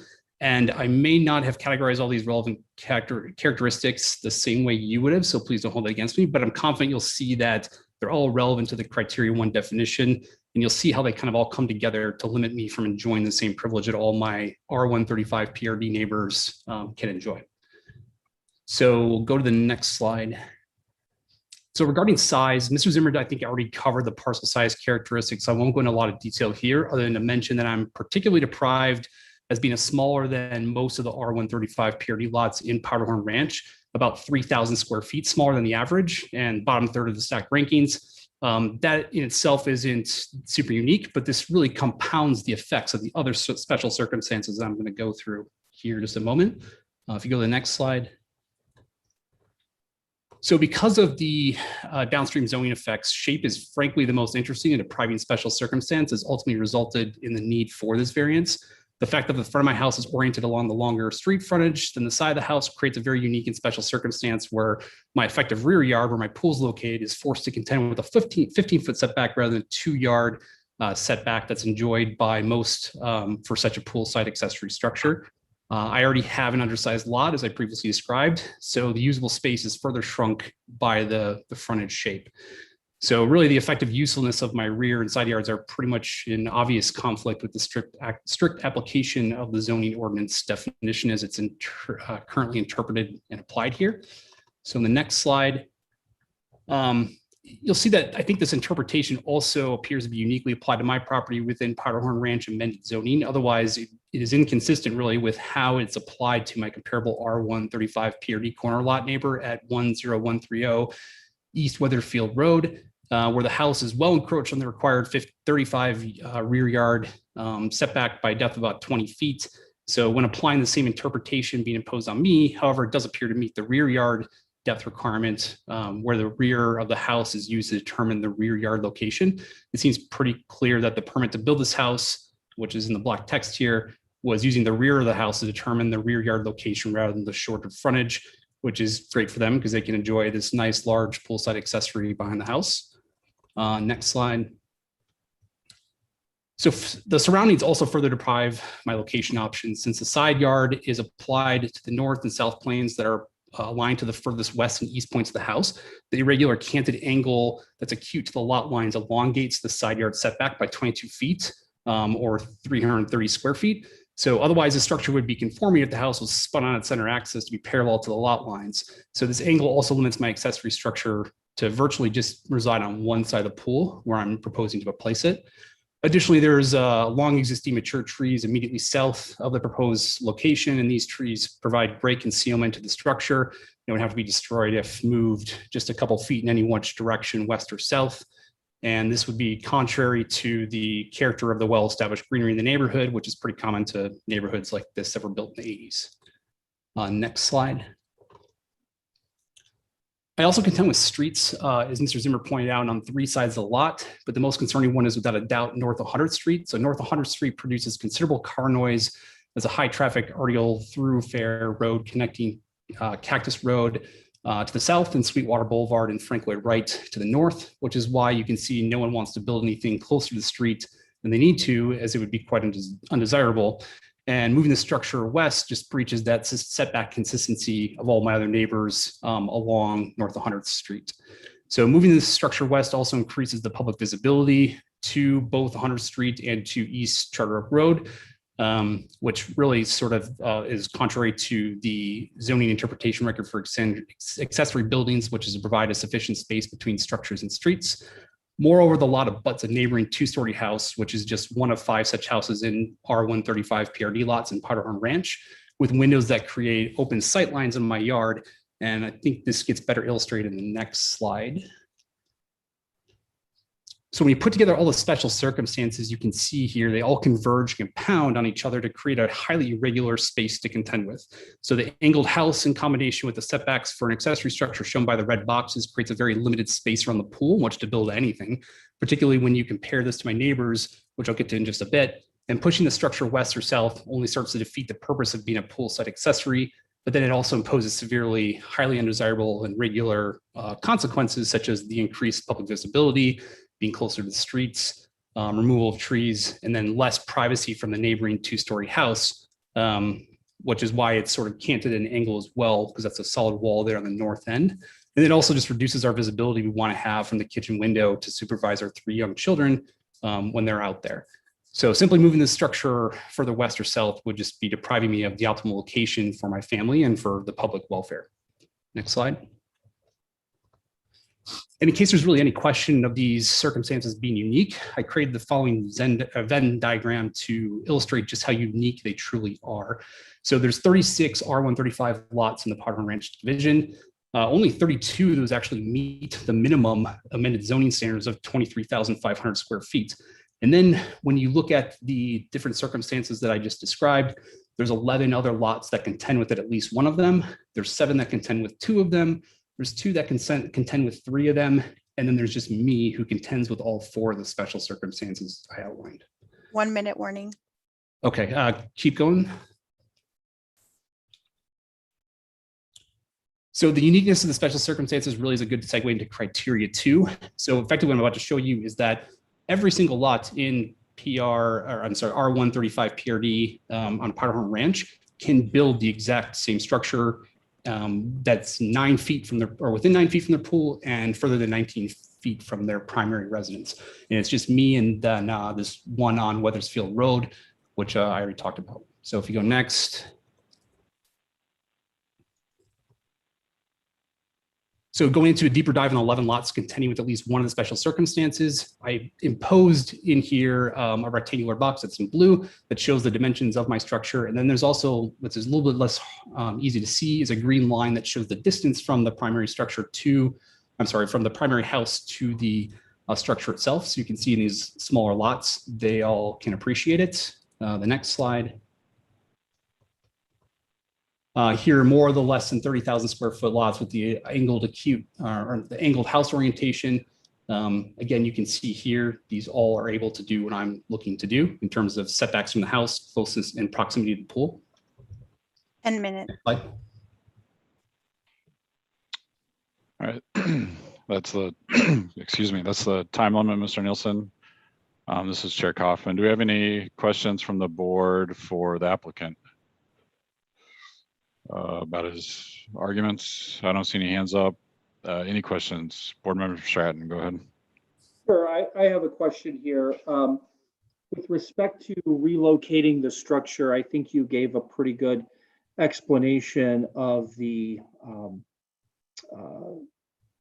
lack of usability, maybe. I'm summarizing your points on if you were to have to move the structure. But could you focus a little more on what practically would have to happen on your lot to move that structure? I think in the various materials that we received on this, I had some indication that it would require removing some mature trees. And I think that's what you were talking about with enhanced visibility from the street. But could you just touch on that a little more for me? Thanks. Yeah, so you would require destruction of the structure that's been partially built itself before I stop that construction, in addition to the trees as you described. And then also moving it would further distance it from the pool, which starts to defeat the purpose of being a poolside ramada, and also starts to encroach in closer to the primary house itself and starts to squeeze that area between the house and the primary house and the accessory location, which we want to have a nice alleyway that can go through for people and we're entertaining, very similar to what any of my neighbors can do. All right, thank you. Board Member Chacron, you also have your hand up. Yes, Chairperson. Mr. Nielsen, thank you for your presentation. I do have a question about the ramada itself. We have setbacks in place to help with neighbors in regards to what we build. What is the ramada containing? Does it have power? Does it have water? What is this a structure that you can has air conditioning? What is the ramada? Can you give us some more detail of it? Because I think that helps me decide as well how close it is to your neighbor being within that setback. So if you could just elaborate on the ramada itself and the details that are going into it. I don't have that in the plans, so I don't know what you're building. Thank you. Yeah, it's a approximately 20 feet by 23 feet structure. There is electrical that goes into it, and there's also a propane for fireplace that goes into it. There is no water that goes into it. It's on 3 of the 4 sides. It's really an open concept. There's only one side where there's a full wall, and that's the side that faces the north end to my neighbors directly north of me in that 2-story structure I had mentioned before. Okay, I appreciate that. One follow-up on that then. You mentioned propane, and I'm kind of a stickler. I am a contractor, so when I look at things like, propane, is that within the setback, outside the setback, and how close it's going to be to your neighbor? I mean, those things are important. I know the city takes a look at all that stuff when they look at the plans. But for me, if you could, is that propane area for that in that setback of that 5 to 10 feet, or is it outside of that? That'd be helpful as well. Thank you. Yeah, so the propane is permitted and it is directly west of the structure. So it's within the zoned area. Thank you. All right, thank you, Board Member Chacron. Board Member Stratton, your hand's still up, or is that left over from last time, or do you have more comments? Sure, Chair Kaufman, I had one additional question I wanted to probe here with the applicant with respect to criterion 4, which of course states that the authorization of the variance won't materially impact or won't be material detrimental. I'm sorry, won't materially detrimental action to persons residing or working in the vicinity, to adjacent property, to the neighborhood, or to the public welfare. Could you tell us a little bit about your efforts with the neighbors? And I do also believe that I read something in the report that this was approved by the Powderhorn Ranch HOA. Could you speak to that, please? Thanks. Yeah, I don't know if it's possible to go to my next slide that I didn't get a chance to get to, which I think addresses your question for the most part. Okay. So.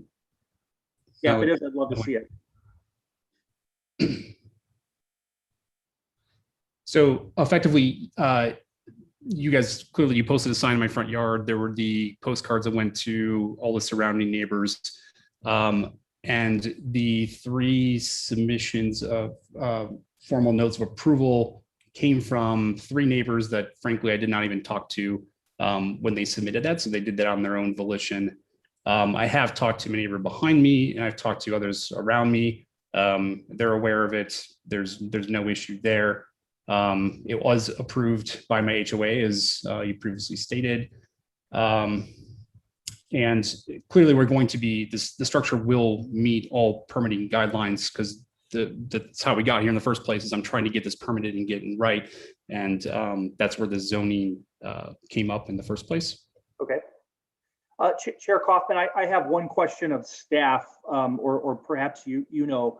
I did read a few comments in the packet in support of the requested variance.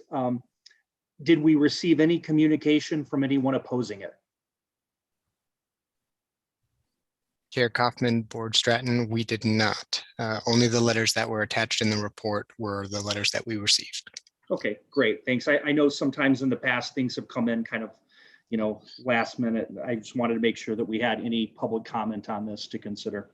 But thank you. Yep, thank you, Board Member Stratton. Any other questions for the applicant? I'm not seeing any hands, so with that, we'll go on to board discussion. Vice Chair Metz, you have any comments on this one? Thank you, Chair Kaufman. Yes, I do. I want to thank Mr. Nielsen for his comprehensive presentation. But notwithstanding that, it strikes me that this was all a justification done after the fact to try and justify the fact that this structure was built encroaching on the setback. It's very clear that if the applicants had come to the city prior to building the structure, the city would have told them the structure couldn't be there, and they could either reconfigure the shape of the building or move it about 5 feet, whatever it is, moving it behind the rear plane. There were lots of options that would have alleviated that problem and not required a variance. I know Mr. Nielsen, after the fact, says these are all the reasons that it couldn't be someplace else.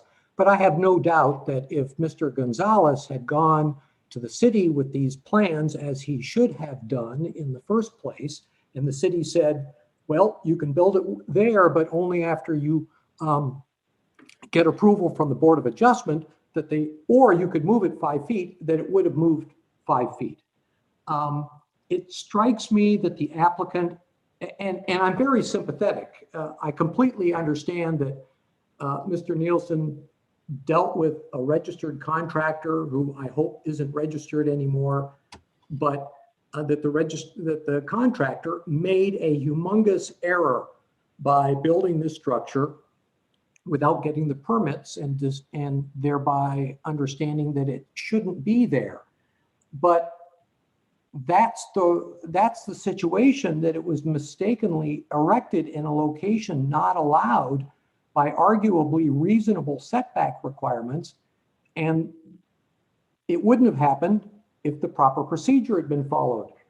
I understand that now that the structure's been built, pulling the structure down and building one in the proper location will be expensive. But the need to do that is the result of the contractor's and or the applicant's mistake. Mr. Nielsen is trying to remedy a problem that is outside the scope of the Board of Adjustment. We don't provide remedy for bad contractors.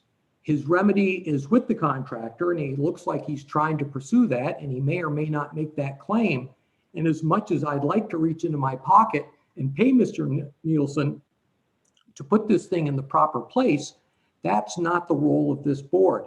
I never got to the issue of whether there are special circumstances or whether any special circumstances were created or the material detrimentalness of this thing to neighboring properties, because it's clear to me that this variance is not necessary for the preservation of his privileges to build an accessory building.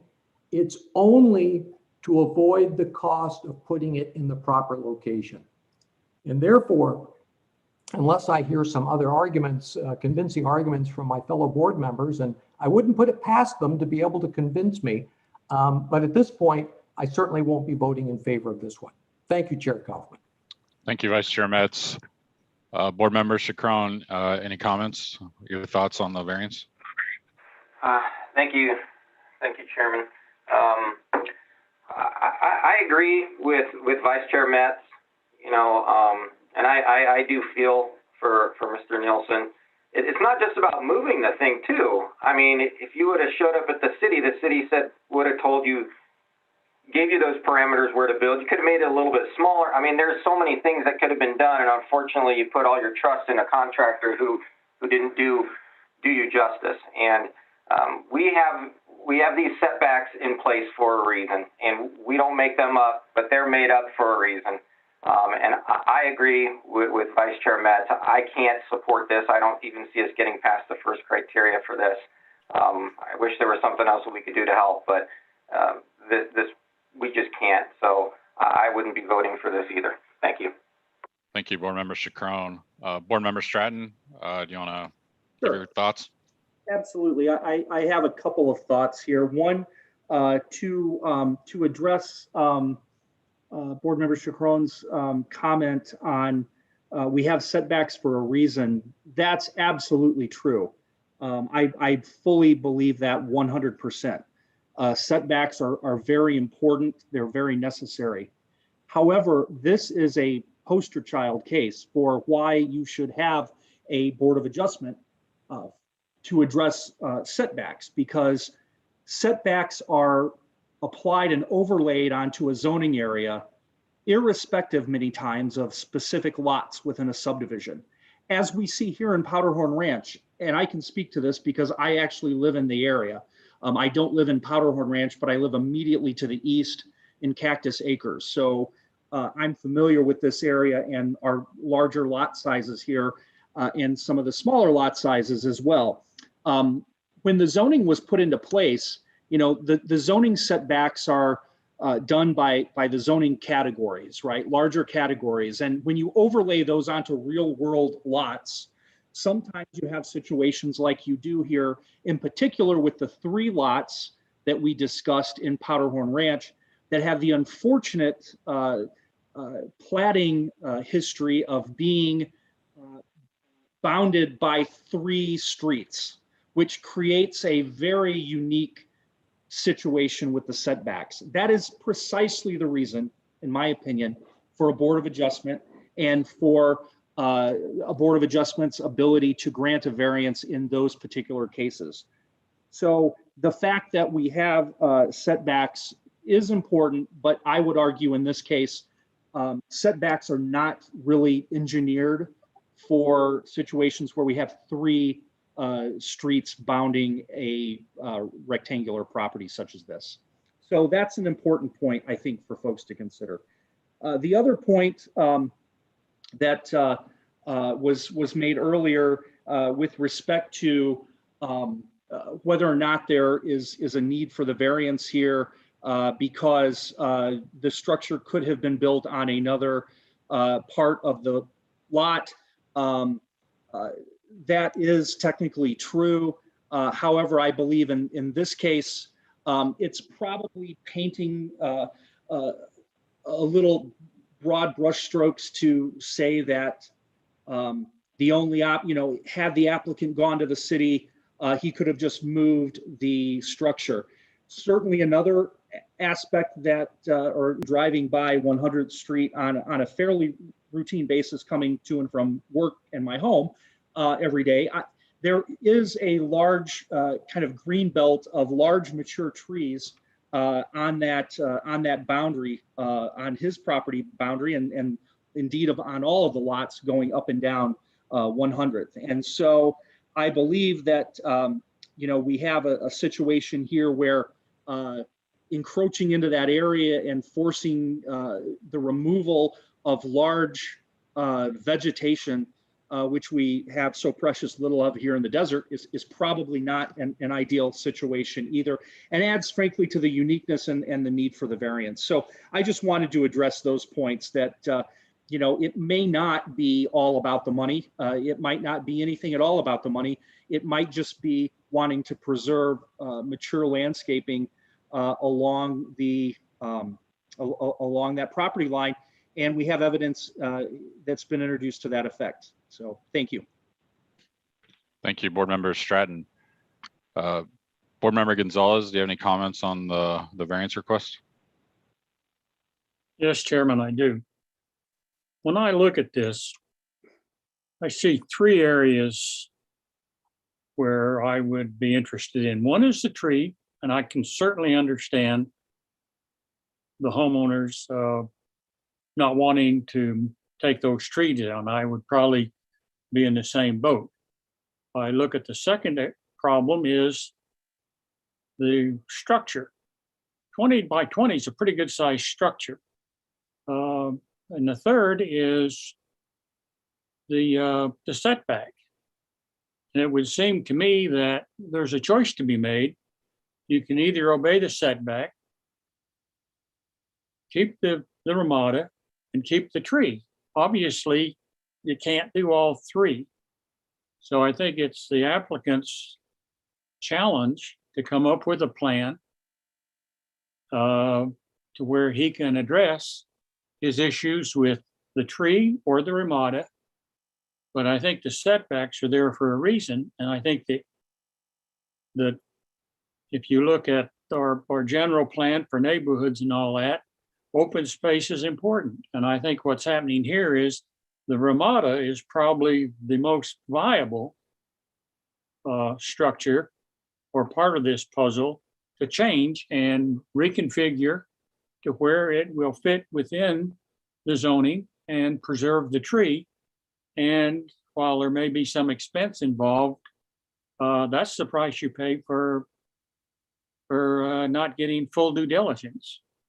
So I would hate to have to be in his shoes, but the fact is that I don't think that a good idea is part of the state's rules for granting a variance. So at this point, I don't see where granting the variance resolves the problem here.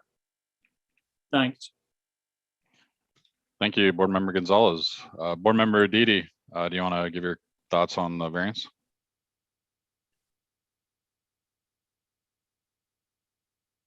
Thank you. I think I'd like to maybe wait to the end, seeing as how this is my first time hearing a request for a variance.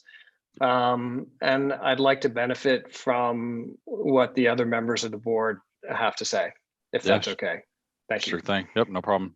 Board Member Didi, thank you. Board Member Leopold, go ahead. Well, like Board Member Chacron, I also am a contractor, and I appreciate it and love the fact that my clients rely on my expertise. But the reality is quite clear that I work for them, And it's, you know, if something untoward happens on their property, it's them, it's not me, and that's just the way it goes. So the argument that I relied on a contractor, I hear you and I feel you. And as one of the board members already said, there are avenues for regress on that. And by the way, I wish you all the best of luck. And it sounds like you've done what you got to do, and it still stinks. And I feel bad about that. But it's not. That's as they also said. That's not my problem. That's not what I'm here for. The setbacks. I'm also not here to redesign the city of Scottsdale zoning. That's the city council's job. That's not my job. So much as I would like to save a tree, or much as I would like to move a thing, or much as I feel bad about this, that, or the other thing, that's not my job either. My job is not to listen to a sad story and then reconfigure the zoning laws of the city. That's not my job. My job is to look at the zoning laws, to look at the 4 criteria, and determine whether or not there are special circumstances and whether this is caused by and all that sort of stuff. And when I look at the 4 criteria, and just the 4 criteria and not any of this other stuff, I don't see them. I can't get there from here. And therefore, my obligation to my charter with the city, when I said, yes, I will do the job of the Board of Adjustment, my job is to look at the 4 criteria and determine if they have all been met. And in my judgment at this point, they have not. And as a result, I won't be supporting it. And it's quite simple. So there you go. Thank you, Board Member Leopold. And I'll just go ahead and go through my thoughts on the criteria. I could see the 3 street frontages being a special circumstance under another set of facts, but I just don't see it relevant in this case. The north boundary is a normal side yard. It's got the normal side yard setback that everyone's required to have. And that's not affected by the 3 frontages. They did build the house on, this weird orientation where it's facing the south instead of what the city considers the front yard, which is the east 100th place. And I just don't see that as a special circumstance. I think that was a choice that was made, and every property owner has to figure out how they want things situated on their property and how, other accessory structures and other features can be built within that framework. I don't think that the orientation of the house fits into what these special circumstances are meant to be: the size, shape, topography, location, and surroundings. I just don't see the orientation of the house being part of that. So I think the special circumstances are not met. And then from there, there's not really much else to discuss. So I'm going to be voting no on this one. And with that, Board Member Didi, did you have anything to add, or do you want to make a few comments? You don't need to if you don't want to. Thank you. First of all, Mr. Nielsen, I think that was an excellent presentation. Thank you for that. Again, this is the first time that I've actually had to apply these 4 criteria to a specific situation, and not having done this before, it's a little bit difficult, which is why I wanted to hear what the other board members had to say first. I have to say that when I first read this, I felt that I was sympathetic to the request. Just taking the 4 different criteria, if I look at criteria number 4, I think the case has been made that the proposal is not going to be materially detrimental to persons residing or working in the vicinity. I did think that the special circumstances criteria number 1, in my view, seemed to have been satisfied. I thought that the combination of the 3 frontages and the lot size and the strange orientation of the house that made what was in fact the backyard into a side yard for setback purposes. To me, that and I thought that the Venn diagram that Mr. Nielsen presented was an effective way to show that his lot is uniquely affected. So I thought criterion 1 was satisfied. Criteria 2, again, I'm not sure. The point that Board Member Gonzalez made about the size of the ramada was something I hadn't thought of previously. And I had originally thought that criterion 2 was satisfied, but that this particular ramada didn't need to be built is something that I would think about and would give me pause on criterion number 2. And then on criterion 3, to me, what that really gets to is intent and good faith. You know, did the applicant act without bad intent and in good faith in creating the situation that gives rise to the request for the variance? I think the applicant has made to me at least, fairly compelling argument that he did act in good faith and he did not intend to create the situation that arose here. I think that's the purpose for criterion 3. We're trying to disincentivize people from creating problems and then coming to the Board of Adjustment to solve the problems for them. So I was inclined to believe that criterion 3 was satisfied. I'm still on the fence on criterion 2. But if I were just to decide to vote in favor of this request for a variance, it seems like I'm going to be in the minority in any case. So I'll leave it at that. Thank you. Thank you, Board Member Didi. Looks like we got some other people that want to speak. Board Member Leopold, did you have further comments? Yeah, I have a comment on Board Member Didi. This is an interesting thing. If somebody breaks the law and says, well, my lawyer told me it was okay, I don't think that the judge, again, I'm not a lawyer, so I can't tell you for sure, but I have a feeling the judge is not going to find that to be all that sympathetic. And if a homeowner essentially breaks the law by violating the zoning ordinance of a city, that's on them. And that is clearly a situation where they brought this on themselves. That's if nothing else, that's the definition of you brought it on yourself. So if I really don't get to number 3 because I can't get past number 1. But if I got past number 1 and somehow jumped over number 2, number 3 would smack me in the face and say, "Wait a minute, he clearly brought this on himself." So that's part of another reason why that this can't be supported. Thank you. Thank you. Yeah, I would just like, could I respond to that briefly? Yeah, please go ahead. I'm just not sure that the analogy fits perfectly. I mean, those who are lawyers will know that in criminal law in particular, state of mind is relevant. So there are things that require intent. There are things that require recklessness. There are things that require negligence. So there's all kinds of different states of mind that are necessary in order to make the violation of a certain law, applicable.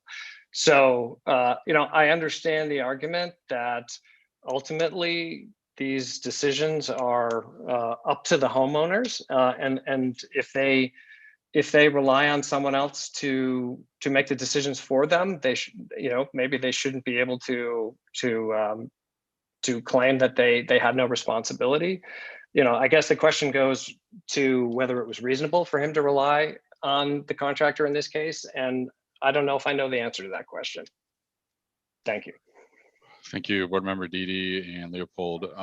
One point I'd like to make, and this has come up a number of times, is that the issue for point 3, what we're looking at being self-imposed is the special circumstances from criteria 1.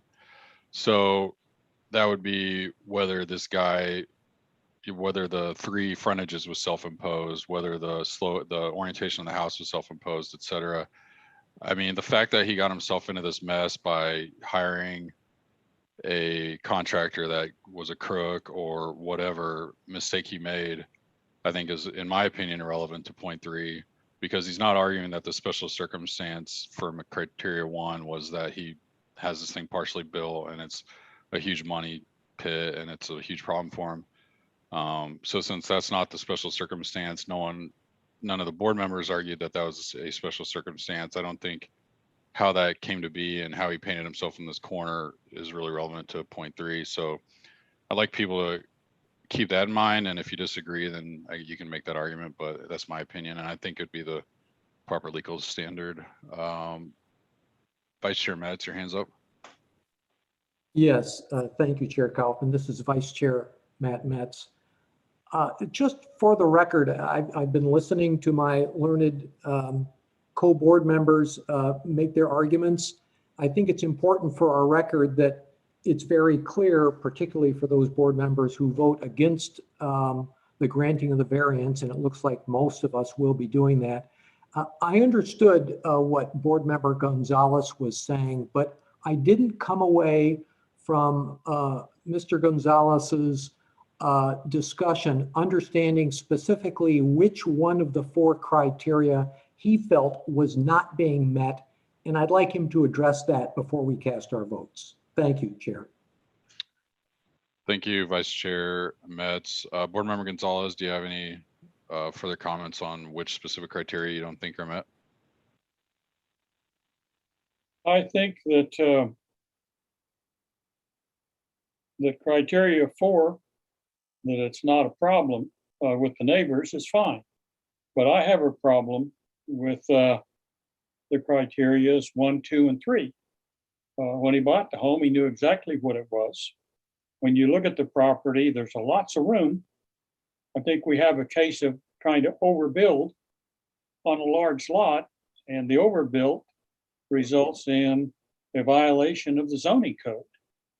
And regardless of whose fault it is, the violation is there, but there's a cure to the violation, which is solely up to the applicant to resolve. And I mentioned there were 3 choices: the tree, the ramada, or the variance. And it's up to him on which one he decides he wants to do to comply. Well, I'm not in favor of granting the variance. Those are my rationale. Thank you. Thank you, Board Member Gonzalez. Board Member Stratton, your hand's still up. Is that from earlier, or do you have further comments? I have further comments, and I would like to explain how I'm going to vote. I didn't do that the first time. I was focused on the comments, but first I would like to go back to the category 3, which is that the special circumstances applicable to the property were not self-imposed or created by the owner or applicant. There is actually, it was mentioned, I forget if it was Board Member Gonzalez or maybe earlier, somebody had mentioned in our discussion here that the purchaser bought knowing the zoning. There's actually a specific case on that. It's the Phoenix Pawn First versus Phoenix, Pawn First LLC versus Phoenix, and that the Supreme Court actually held that knowledge of the zoning restrictions is not something that you can consider for self-imposed, a self-imposed situation. So I just wanted to clarify that, and then talk briefly about my reasons why I'm going to vote the way that I am. I do believe that in this case, variance criteria 1 has been met. I think that the imposition of the zoning setbacks here on this particular piece of property meets category 1. I do also believe that special circumstances applicable to the property were not self-imposed. I believe that the applicant met that. And I do believe that the authorization of the variance will not be materially detrimental to persons residing or working in the vicinity. So I believe that they've met 1, 3, and 4 clearly in my mind. However, I do believe that unfortunately they've not met the criteria in point 2. And here's my rationale for that. And that's kind of came out of our further discussion here. but I think it's a very important point because, you know, criteria 2 says that the authorization of the variance is necessary for the preservation of privileges and rights enjoyed by other property owners of the same classification in the same zoning district, etc. I do believe here that Board Member Gonzalez is correct that, you know, there are other things that can be done. As much as I hate to say the tree issue, you know, I don't think that taking out a tree is the answer, but maybe reducing the size of the ramada would be a good compromise that would allow this to go forward without the variance request. You know, as I'm thinking about this more, you know, there's nothing entitled in the zoning code to be able to build a garage or a variance, or I'm sorry, or a ramada or a wall of a certain height or size.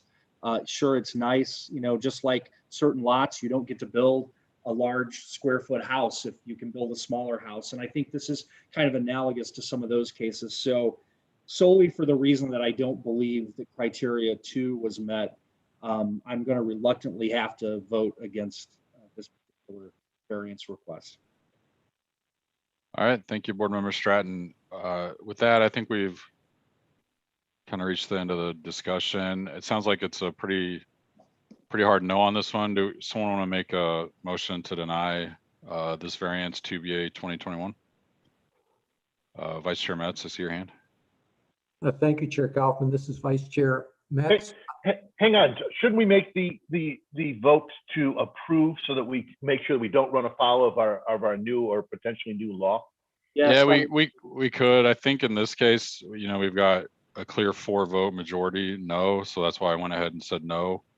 So we can affirmatively pass a motion to deny, but I'm I guess open for anything if Chair Metz wants to.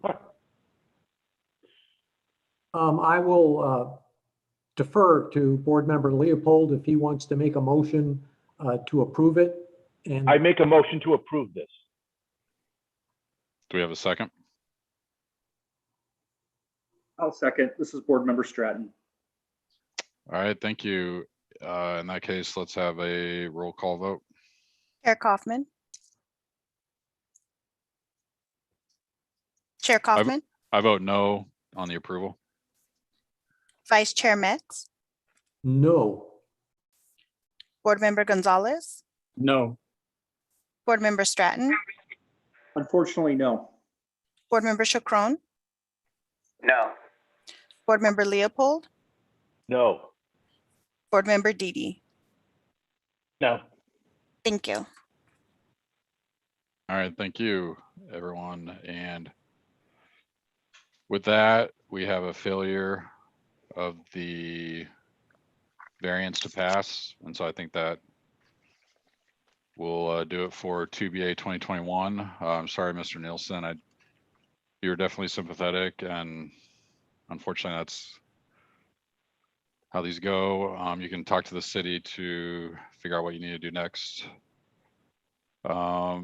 Next on our agenda, we have the review and discussion of the rules of procedure. We've been here 2 hours. Unless anyone objects, I'm gonna go into recess for 5 minutes so that everyone can use the restroom and get a drink if you need to or whatever. So if we could. Can we ask if we have anything on the docket for next month first? Sure. Brian Clough, is there anything for next month? Yes, Chair Kaufman and board members. We do have one case that was scheduled to come before you next month. And then I believe based on the approval of the material change for 22BA 2020, we should be able to make the advertising deadlines for that case to be on that agenda as well. All right, thank you, Mr. Clough. Does anyone object if we take 5 minutes and reconvene at 8:05? All right, with that. I'm all for that. All right, everyone take 5 and we'll be right back. Thank you.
All right, this is Chairman Brian Kaufman reconvening the Board of Adjustment for item number 5 on the agenda, review and discussion of the rules of procedure for the Board of Adjustment. There were 5 amendments now in advance with some notes from the staff about what they meant. And then I think there'll probably be a couple after that that we discuss. Can someone from the city maybe shed a little light on, can we vote on these today if we reach a consensus, or do these all need to be agendized, the ones that we want to move forward with for next month to vote on? Chair Kaufman and board members, this is Brian Clough. I think the idea for today, at least in my mind, was to go over these items that we had already received some information from some board members, and then there were some staff suggestions on some changes. I don't think all board members had the opportunity to give input, so I was kind of hoping to have some discussion and get feedback from the board for us to then go back and prepare these for final approval after receiving further comment. Okay, yeah, that sounds good to me. Do you want to lead us through them, or does Ms. Wilson, or I can go ahead, I guess? Chair Kaufman, this is Vice Chair Metz. I just wanted to draw your attention to, in answer to your question, Section 6, Rules and Amendments, Area 601 Amendment Procedures, clearly states that we have to talk about it at one meeting prior to taking a vote. Thank you, Vice Chair Metz. I know you've been through this process before because I can see your signature at the bottom of these, so thank you. So I guess with that answers my question, and we'll go through the 5 that were sent out in advance. Ms. Wilson, were you going to kind of explain them, or? Chair Kaufman, I think probably Brian and I can tag team on this thing. But I was the one that proposed the amendment to Section 101. And it was merely to reflect the current practice of the board by adding the fact that the chair and vice chair have the same rights and privileges to make motions and vote as the rest of the board. Mostly I thought that it might be helpful for people who had maybe no experience with boards before, or had experience with other boards where the chair takes a more passive role and doesn't vote unless it's necessary. And so that I put it in because I think it reflects the practice of the board. And it's for consideration. It's not an urgent request or necessary, if everyone understands it. Yeah, thank you, Ms. Wilson. This is Chairman Kaufman. I do have to say that my experience with Robert's Rules of Order and previous boards has been, and I believe that actually the rule on Robert's Rules is that the chairman should not vote. So I'm kind of for this change for that reason, is that, you know, Robert's Rules is our fallback, and it says that the chairman doesn't vote. So I'd like to, I think it does make sense to clarify this. Vice Chair Metz, is your hand up to comment on this one? Yes, Chair Kaufman. Very simply, adding this clarifying comment does no harm and might do some good. So I have absolutely no issue with this, and I think it's a good idea. All right, thank you, Vice Chair Metz. Timothy, or Board Member Stratton, your hand's up. Yeah, and just for the future, you can call me Tim. I normally go by Tim, but just, since we're all getting to know each other here, right? No, I would echo what Chair Kaufman said. On many boards that I've been a part of over the years, either the chair is unable to make motions or unable to vote. And so I like this clarification. And I think especially given our unique role in the board and commission system, it's necessary and very proper for the chair to vote, and the vice chair as well. So I support this amendment with no changes. Thank you. Thank you, Board Member Stratton. Sounds pretty non-controversial. Does anyone want to argue against it or have any changes they'd like to see? Otherwise, if I don't see a hand, we'll move on to the next change, which was section 201, meeting time changed from 6 o'clock to 5 o'clock. Does the staff want to kind of explain what they're thinking there? Yes, thanks, Chair Kaufman and board members. This is Brian Clough. This was a suggestion coming from staff to just get an earlier start on the evening. You're well aware that sometimes we have some longer agendas that have lasted into the later hours of the evening, and there's been I think at least 1 or 2 meetings in the past where we anticipated a later evening and tried to get an earlier start on the night. So this would be to just set the regular starting time at 5 o'clock instead of 6 to account for those later nights. So fully open to board discussion and suggestion on that. Thank you, Brian Clough. I got to say my opinion, I think 6 is good. 5 could be a problem for people. Right now it's not, because I'm working from home and I just, change the app I'm using on my computer to get to the meeting. But I think 6 is more convenient. And as we proved recently, we saw the option to meet at 5. But if all the rest of the board wants to do it, it's not that big of a deal one way or the other. Vice Chair Metz. Chair Kaufman, thank you. This is Vice Chair Metz. I agree with you, Chair Kaufman. We certainly have the option, knowing that we have a full agenda, to start earlier. But on an ongoing basis, I suspect that a 5 o'clock start might discourage some qualified candidates from wanting to participate, and that would be a shame. Thank you. Thank you, Vice Chair Metz. Board Member Gonzalez, do you have your hand up? Thank you, Board Member Gonzalez. For the convenience for us, 6 o'clock is fine. I'm also thinking about our applicants. A lot of them are working people, as we all know. And 6 o'clock gives them time to at least get here after work. And I think that changing it might disadvantage some of our applicants more than actually our board members. Thank you. Thank you. Board Member Stratton, your hand's up. Sure. I echo the comments made by board member Gonzalez, Metz, and Chair Kaufman. I think we should leave it at 6 for those reasons. We always have in our toolbox the ability to set a special meeting start if we need to. Thanks. Thank you. Board Member Chacron, your hand's up. Yeah, thank you. This is Board Member Chacron. Question then for staff. Do we put a limit on how many items come into our agenda for a given night? I mean, is it set like all we'll take is 3 or 4? Or how does that work? And if we ended up getting into the 3 or 4, I know we've moved to 5 o'clock or 5:30. Should we try and create that as a process that if we get into an agenda of 4 items, we do move to 5:30 or something like that? Is that something we can talk about, or what's your thoughts on that? Chair Kaufman, Board Member Chacron. The way the zoning ordinance is set up, there is a specific amount of time that once an application is submitted, it needs to be heard by the board.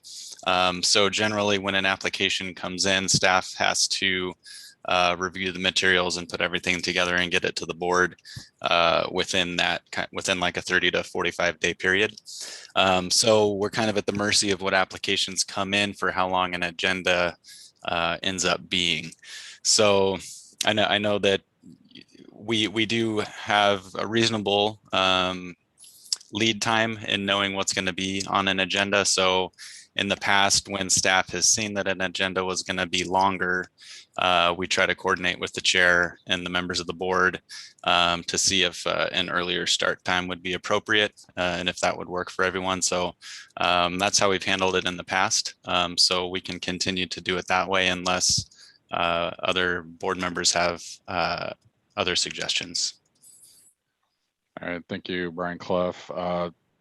Vice Chair Metz, you've got your hand raised again. Yes, thank you, Chair. This is Vice Chair Metz.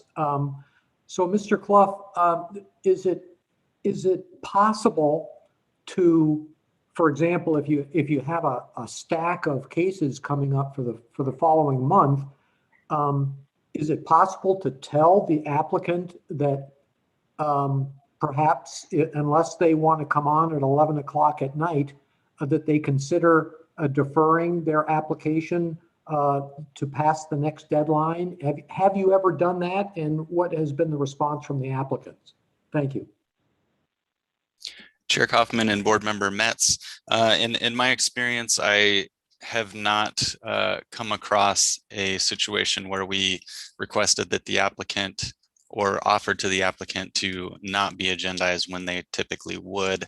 I would defer to Ms. Wilson regarding whether or not we would actually be able to do that, if that would meet the ordinance requirements for being heard by the board. My guess would be that if the applicant chose not to be on an agenda, that may not meet the qualification to have been heard by the board, as opposed to having them on an agenda, which we've done before, and offered that they may request a formal continuance of the board if we anticipate a later night, which I think that's been done before. Ms. Wilson, do you have any comment with regard to the ordinance deadline requirements? Chair Kaufman and Brian Clough, I agree that there may be a problem with meeting the requirement of the ordinance says that the board shall proceed to hold a public hearing upon application not more than 65 days after filing of an application. I think there are probably ways to accommodate longer meetings, such as the one you suggested, by asking for a voluntary continuance by an applicant, or what we've done before also is tried to limit testimony to a shorter time frame so that we can get through the agenda at a reasonable hour. But I think that it would be problematic, and we would not be in compliance with the zoning ordinance section 1803 if we didn't put them on within 65 days. Thank you, Ms. Wilson. Does anyone want to argue that we should change the default time to 5 as proposed? It sounds like everyone's kind of in agreement. Board Member Stratton, you got your hand up? Yeah, I have one question directed towards Attorney Wilson. One thing that I've seen done with public bodies before, and I would just like to get your take on it. Some have a cutoff time instead of we're talking about the start time here, but suppose that we had a cutoff time to keep meetings from going too long.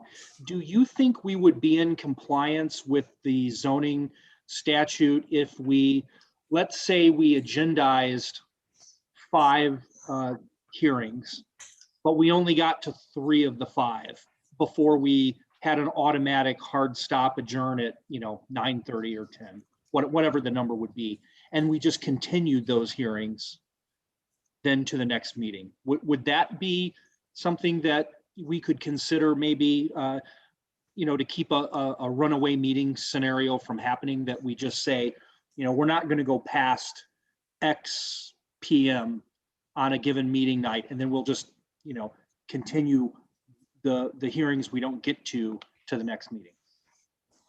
Chair Kaufman and Board Member Stratton, that is a great idea. I've seen it done. And in fact, I'm looking right now at the rules of procedure for the City Council, which say all meetings will conclude no later than 10 PM unless a majority of the council votes to consider some or all of the remaining items. Idea. It wasn't my idea, because I remember that council does that. So that's something we could consider. I'd like to think a little bit more about it. Okay. But it at least gets us over the hurdle of meeting the ordinance requirement for scheduling an item. I mean, it's just, you know, I think it's something to consider. You know, it's kind of funny. Board member Metz and I served on this board about 6 years ago. Last time I was on, we didn't have very many items on the agenda. Of course, it was, you know, back right after the recession, there wasn't a lot of activity.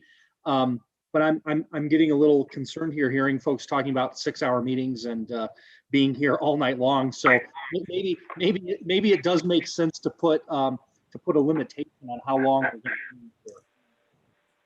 Yeah, I think I'd like to discuss that as an option and do a little more internal discussion with that. Okay, thank you. Yeah, thanks, Board Member Stratton and Ms. Wilson. I think everyone would probably appreciate that if we could swing that. Do you want to look into that and then we'll discuss further next meeting, or just based on this? Yes. Should we discuss it? Should we discuss it further right now so that everyone can have input and then we'll be able to vote at our next meeting? I don't know. It's your what's your pleasure? It's sure that would be fine to discuss further now. Boy, I don't know, because I wanted to figure out if it's technically possible. So why don't we just agendize that as a discussion next month? Because if it's not technically possible for us to do that, which was the advice I got a couple months ago, I don't want to waste a bunch of time tonight discussing it. But as far as the change from 6 to 5, I mean, it sounds like it's kind of dead in the water unless I see a couple of hands. Anyone wants to argue that we should change the default start time to 5? Board Member Chacron, you had your hand up first. No, I don't believe we should change it to 5. My other question would be is that if we get into a situation where we've gotten into a couple times, do we have to have a meeting every 30 days? Is there a way that if we go past our hard time of 10 and we got one left on the agenda, can we do something the next week, the next day, or is it set only to be done monthly to get caught up if we get behind? Just thinking outside the box to see if that could be something, because I do believe that 6 o'clock needs to be the time, especially if we start meeting face to face again with traffic and dealing with getting across town or what have you. 6 o'clock to me is the day, but I'd be open for, if we had to do an emergency meeting to catch up because we got 3 coming up next month and we couldn't get to the 4th this month, something like that. And I don't know if that's possible, but Margaret, if that's something you could look at, I'd be up for something like that. Thank you. Thank you, Board Member Chacron. Thank you. Do you have a comment on that, or do you want to look into it and we can discuss it? I'll look into it. I'm looking at the rules at the moment. It looks like in the end of that very sentence, on the first Wednesday of each month or other date and time as determined by agreement of the members, provide you give proper notice. Okay. So there could be more than, I suppose, Brian Clough, there could be more than one a month. Yes, Chair Kaufman and Ms. Wilson, I think you're right. There would be the possibility there to have another meeting, whether it's a special meeting or maybe a standing potential second meeting or something that gets canceled if it's not needed. I think that's something that we can probably look into. Mm-hmm. All right, thank you. Vice Chair Metz, you've got your hand back up. Yes, thank you, Chair Kaufman. This is Vice Chair Metz. Just to move us along, I think that we have a consensus here that we don't want to start at 5 o'clock, that the board will certainly consider other options to achieve the same goal that we were trying to achieve by a 5 o'clock start proposal, and that is not to be here all night. And those other possibilities include a hard end time and or another meeting. I think that the fact that we've discussed these as possibilities meets our requirement for having discussed this. And then next month, if we have some hard proposals in terms of wording, that we would be authorized to make those changes next month, since we've discussed all these topics today. Thank you, Chair Kaufman.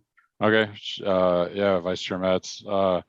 In that case, looks like Board Member Stratton has his hand up, but I just want to make sure everyone has an opportunity to comment on the having a drop dead time where we automatically shut down the meeting, and then also having the second meeting a month if needed. So Board Member Stratton, go ahead. Yeah, I would just like to point out that in the rules of procedure for the Board of Adjustment, in Rule 202, it specifically allows special meetings for any purpose on the call of the chair or upon written request of 3 board members. So it looks like we have the authority to do that special meeting Mm-hmm. to catch up. Yeah, it would seem so under the rules. Yep. Thanks, Board Member Stratton.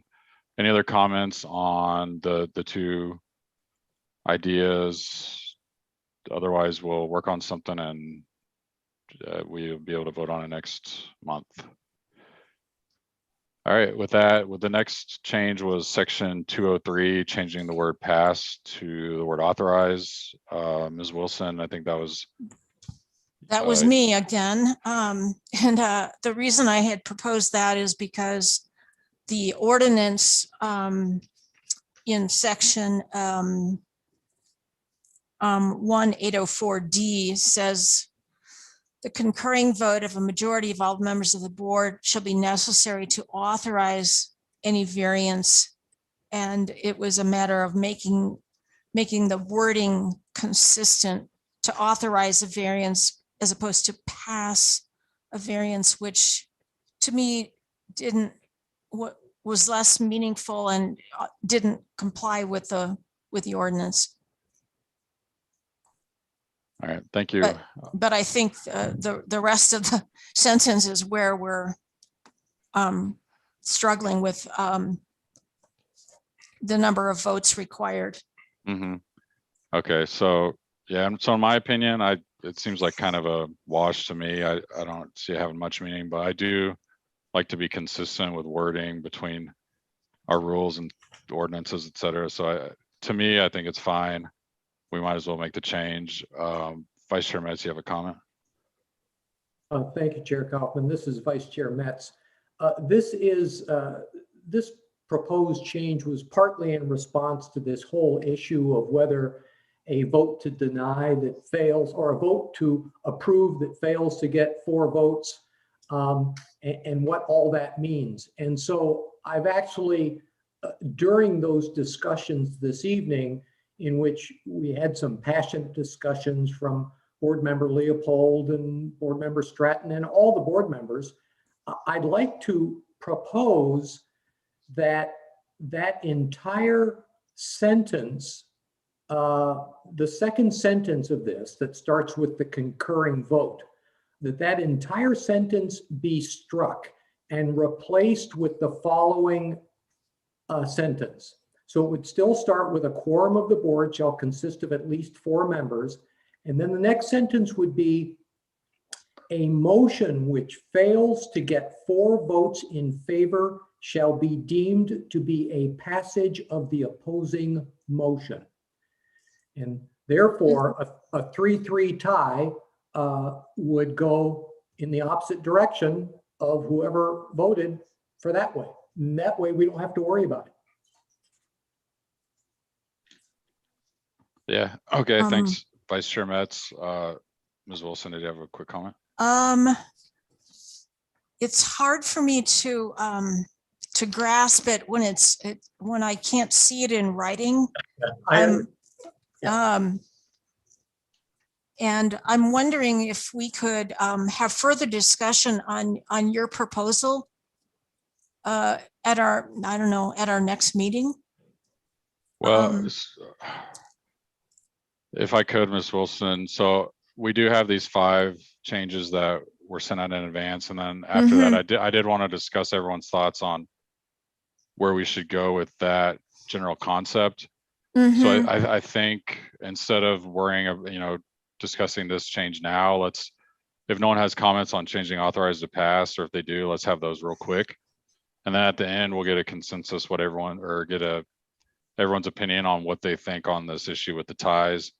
And then from there, we can, take the time between now and the next meeting or whenever the next agenda is sent out to come up with the proper wording and the proper location and the rules for that change to handle a tie vote.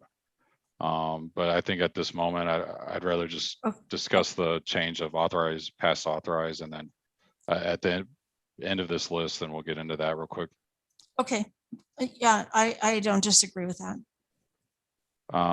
As far as past authorized, does anyone have a strong opinion for or against that specific change? I don't see any hands up. So what we'll do, I think, is we'll keep that and vote on it next time, unless it's determined that the best thing to do is make Vice Chair Metz change and just completely remove that sentence based on our later discussion. So next, 301, section 301, the definition of applicant. And this was, I think, Vice Chair Metz concept. Do you want to go ahead and explain it, Vice Chair Metz? Or I guess anyone could explain that wants to. I'm sorry, I lost the unmute button. Thank you, Chair Kaufman. This is Vice Chair Metz. This proposal I put because of two very specific circumstances that I lived through. There was a hearing in 2017 when a paid consultant to the developer and appellant made part of his presentation as a part of public testimony instead of being counted against the applicant's time. We had another case in 2018 where the owner of the subject property, again represented by an attorney who made the major presentation, and the attorney fit within the allotted time for the applicant. And then the owner of the property used public testimony section of the agenda to make her inputs. And it strikes me as unfair. You've got the applicant side, and everybody who is a portion of the applicant's team needs to fit within that window of opportunity and presentation. And that's why I'm proposing this definition of applicants, appellants, and parties of interest, so that we don't have people abusing the allotted time by using their allotted time and then having a whole parade of related parties come up and use public testimony. That was my purpose of proposing this. Thank you. Thank you, Vice Chair Metz. So this, I think, in my opinion, is fine. I thought the wording was a little bit weird, trying to define all three applicants, appellants, and parties and the relatives, but I couldn't come up with anything better. So I think it serves its purpose. But if anyone has any better wording, either speak up now or maybe work with our attorney, Ms. Wilson, between now and the next meeting to maybe clean up the language a little bit. And I think also to serve the purpose better, I'd like to see in section 204, where it's the order of the meeting and the order of the hearing the cases. I'd like to see something in there, maybe at the end where it says the board has the right to establish time limits for all presentations, something along the lines that the applicants, appellants, and parties of interest may not speak during public testimony or something like that. So not only are we defining applicants, appellants, and parties per Vice Chair Metz's suggestion, but then we're also like specifically limiting those parties from speaking during public testimony. To me, it more clearly, it serves a purpose. I agree, Chair Kaufman. And Board Member Chacron, I think you're the first with your hand up. Do you have comments on this one? I just want to say I agree wholeheartedly with that one. Thank you. Board Member Gonzalez, you had comments? Yes, Chair. It seems to me that the public comment section could be certainly abused. I'm just wondering how much, I think in a courtroom or whatever they call it, character witnesses, do we need to hear from? We're not really interested in character witnesses. We're more interested in facts, and sometimes in the public testimony, I'm not sure we hear many facts, just a lot of opinions. So my question would be, what value, when we're comparing the 4 rules from the state does a lot of public testimony really add to? Yeah, Board Member Gonzalez. Unfortunately, I don't think we can totally get rid of public testimony. But this would certainly limit it to some extent. Board Member Stratton, did you have comments? Sure. I just wanted to say that I think that Board Member Metz's edits here and your clarifications are spot on, and I support those. And going to the point that was just made about limiting public comment, I agree. I mean, most of the public comment that I've ever seen at these types of meetings haven't really been that persuasive one way or the other or germane to the 4 points. But I think given the statutory requirements and the concept of due process, that we would be hard pressed to put many limits on public comment. I think certainly affiliated parties such as attorneys and other consultants, as Mr. Metz's comments, and edits do a good job of, I think those are certainly things that we can put into play, but I would be reticent to go much further. All right, thank you, Board Member Stratton. And I definitely agree that by and large, the public testimony does not address the 4 criteria, but again, we can't really get rid of it. Vice Chair Metz, your hand's still up. Yes, thank you, Chair Kaufman. This is Vice Chair Metz. I thank the other board members for their support of this proposal. And I especially like, Chair Kaufman, your suggestion that in addition to the definition of members of the public, that it be put into the agenda portion to say that these parties that have been defined in my section would in your section be denied speaking during public testimony.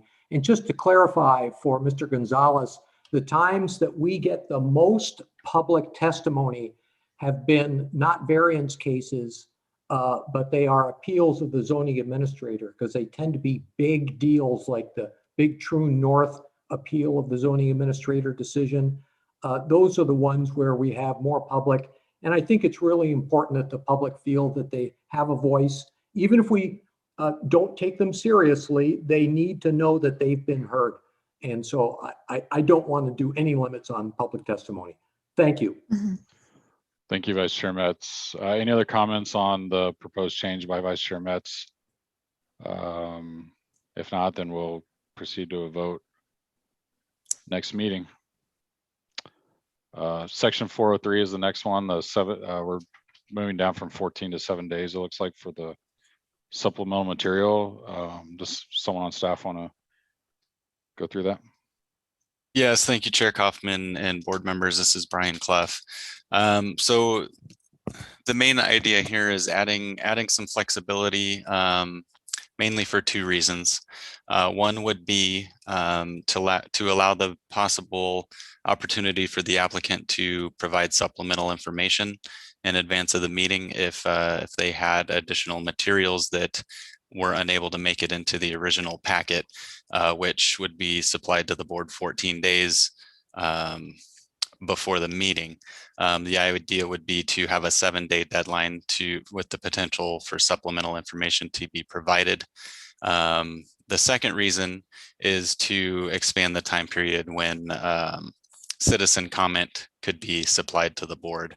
Currently, the rules and procedures don't allow any written public comments to be presented to the board unless they're received at least 7 days prior to the hearing.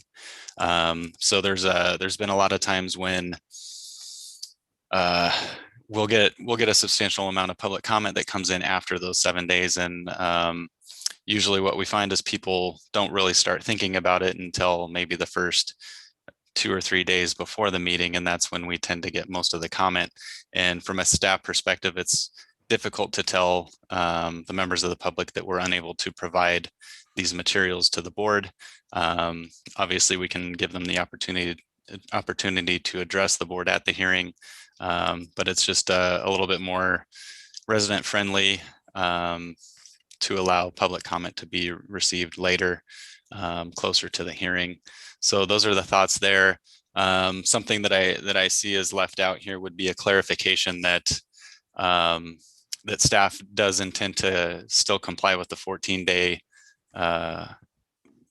deadline for posting of the agenda and all the materials that are usually associated with that. I think this would be better worded if the 7-day was more clearly identified as supplemental information. But those are the thoughts there. So happy to hear what the board's thoughts are on that. Thank you, Brian Clough. Your last comment about the 14-day requirement. So it would, it's not a problem for us to get supplemental information 7 days. It's just that the agenda has to be posted 14 days. So the way the rules are currently written, staff has to provide all materials to the board 14 days in advance. And there's not any other materials that may be provided to the board, with the exception of public comment that comes in. We may provide to the board 7 days in advance of the hearing, but other than that, there's no additional written materials that may be provided to the board. But so is there a statutory or ordinance requirement of 14 days, or that's just to post the agenda and not necessarily to post any written materials related to the agenda? My understanding is this is just from the rules and procedures. I don't believe there's a statutory requirement for the 14 days, but Ms. Wilson can clarify if I'm mistaken there.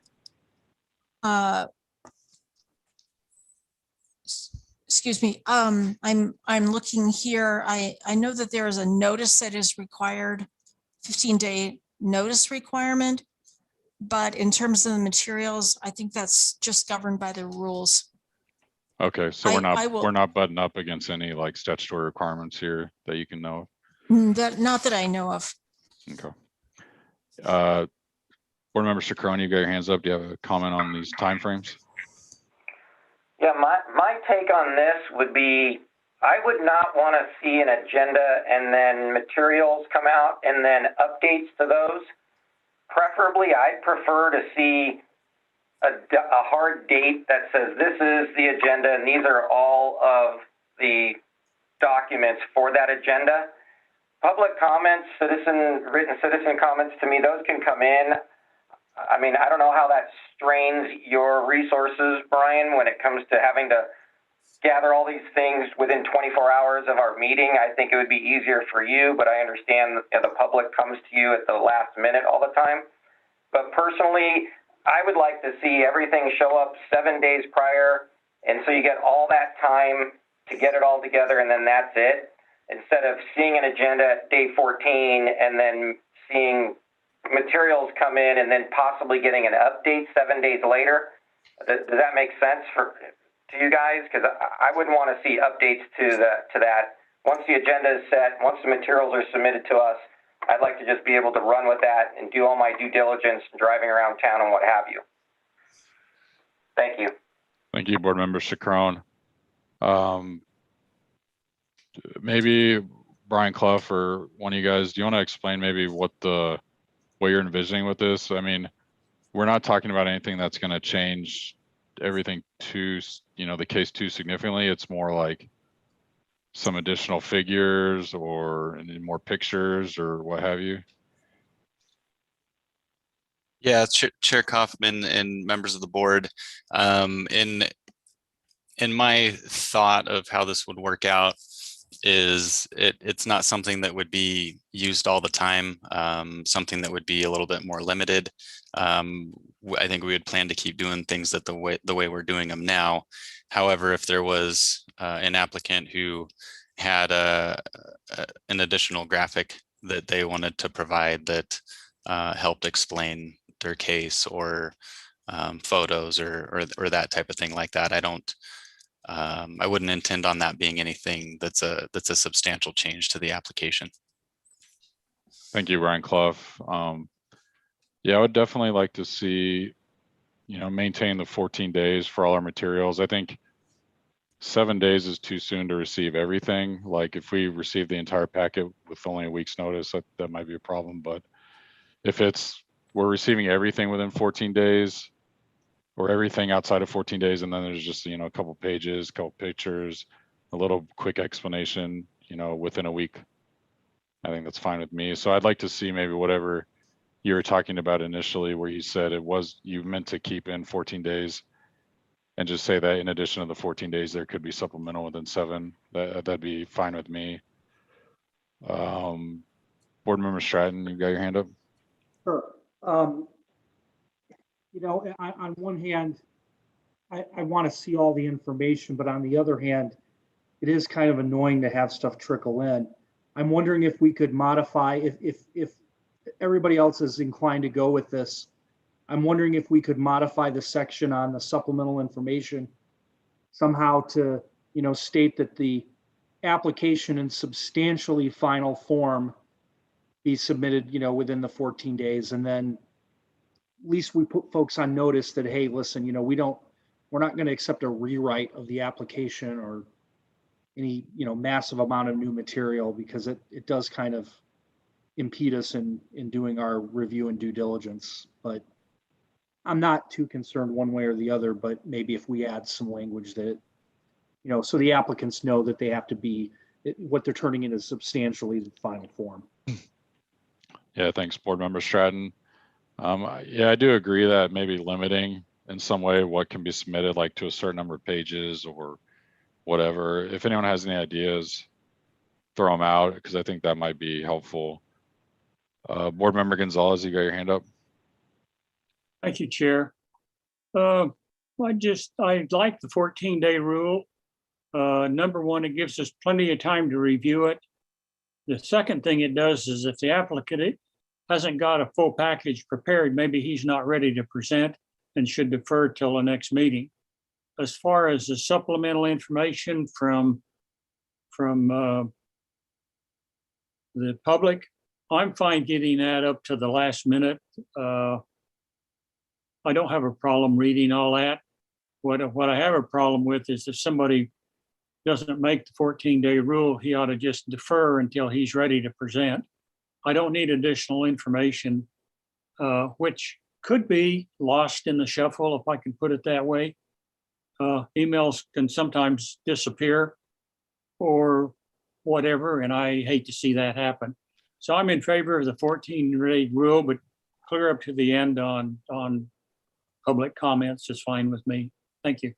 All right, thank you, Board Member Gonzalez. So maybe what we'll do when we vote is next month we'll split these two out so we can vote separately on the 7-day and the 24-hour, and that'll give people a chance to go the way you want to, which is accept the public stuff within 24 hours, up to 24 hours, without having to modify the motion or amendment. Any other comments on this one? Some of these timeframes, anyone want to come out strongly for or against, or any more comments? All right. Chair Kaufman, and board members, this is Brian, just really quick. It sounds like there's a bit of a split board with regard to the 7-day supplemental materials. So I just wanted to add the 7-day part and supplemental materials is just something that would be more of a convenience factor for an applicant. It's not really a pressing item for staff or anything, but the 24 hours for citizen public comment is something that we would feel a little more strongly about. Thank you, Brian. Board Member Stratton, you raised your hand. Yeah, I had another, actually two small issues, one small and one a little larger, but I just wanted to point out that I don't know if this was meant to be changed or what. It's kind of bolded in my copy of the documents, but in paragraph 207, member attendance, I think there's a typo there. It says if the event any board member is unwilling. I think that should read in the event any board member of the board is unwilling or unable to serve. Yeah, I think that's a good catch. It's in the version online as well, it looks like, so maybe we'll have to vote on that next time. Ms. Wilson? Oh, we'll fix it. Thank you. Great. And then my second point is related back to what is contained in 402. It's more of a question on our procedure and less about these policies, but caught my attention because it talks about administration of oaths.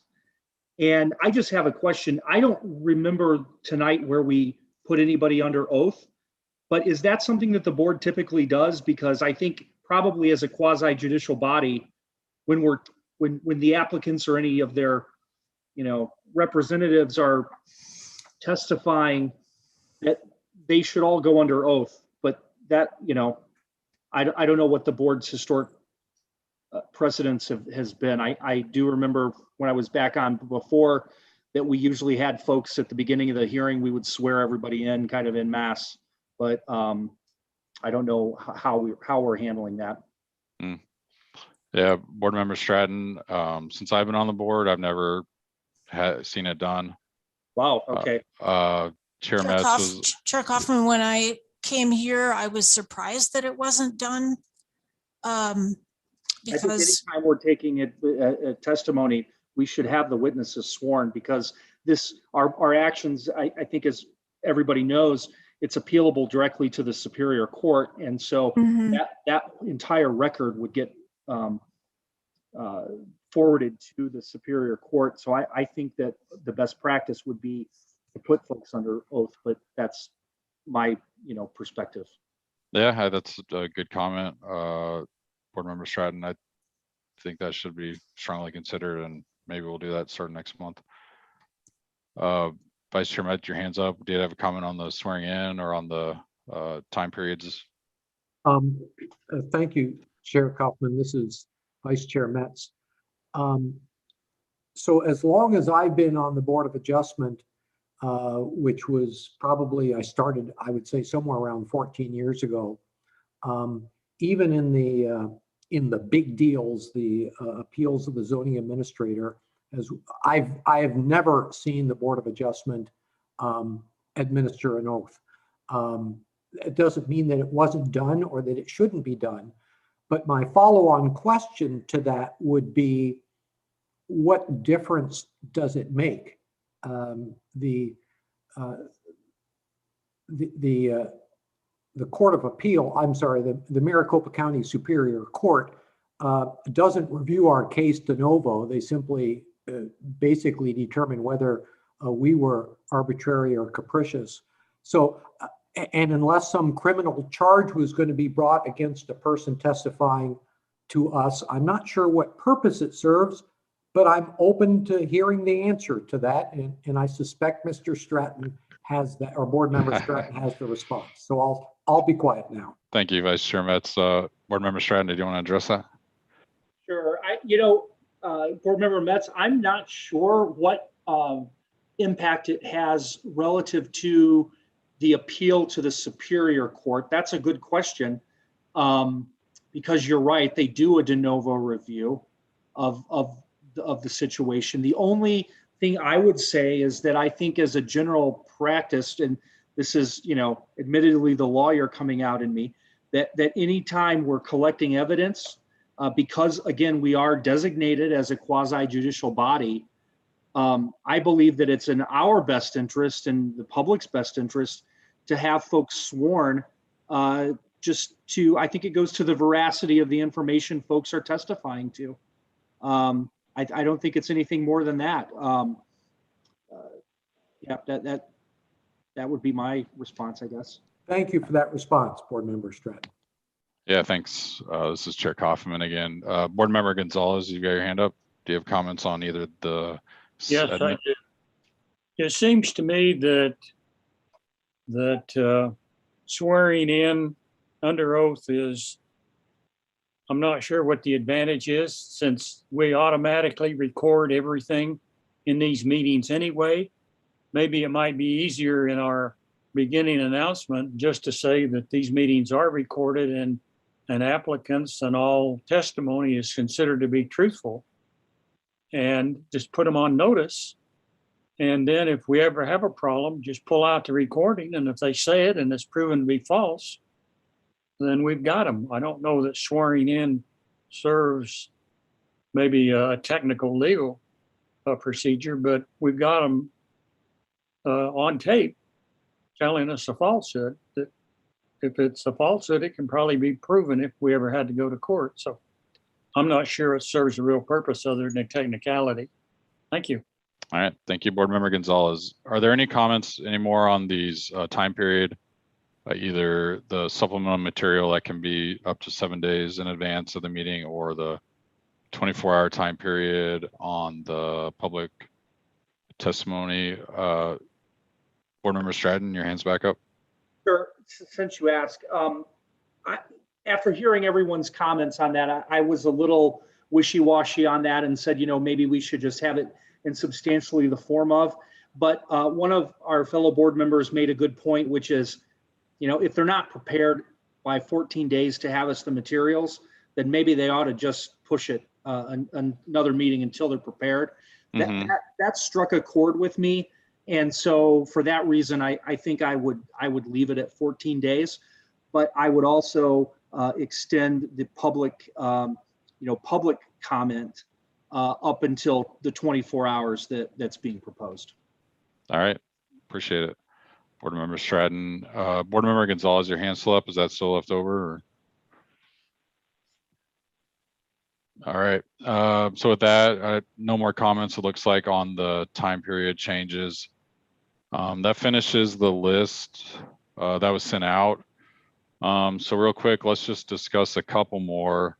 First would be the result of a tie vote, in particular 3-3, although 2-2 would be possible. Even 3-1 could be a problem. So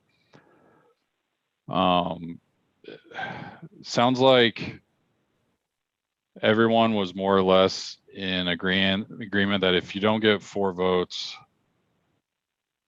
in the affirmative for your variance, that's a failure, you're done. Does anyone want to argue that in the case of a 3-3 tie, that should be a continuance to the next meeting?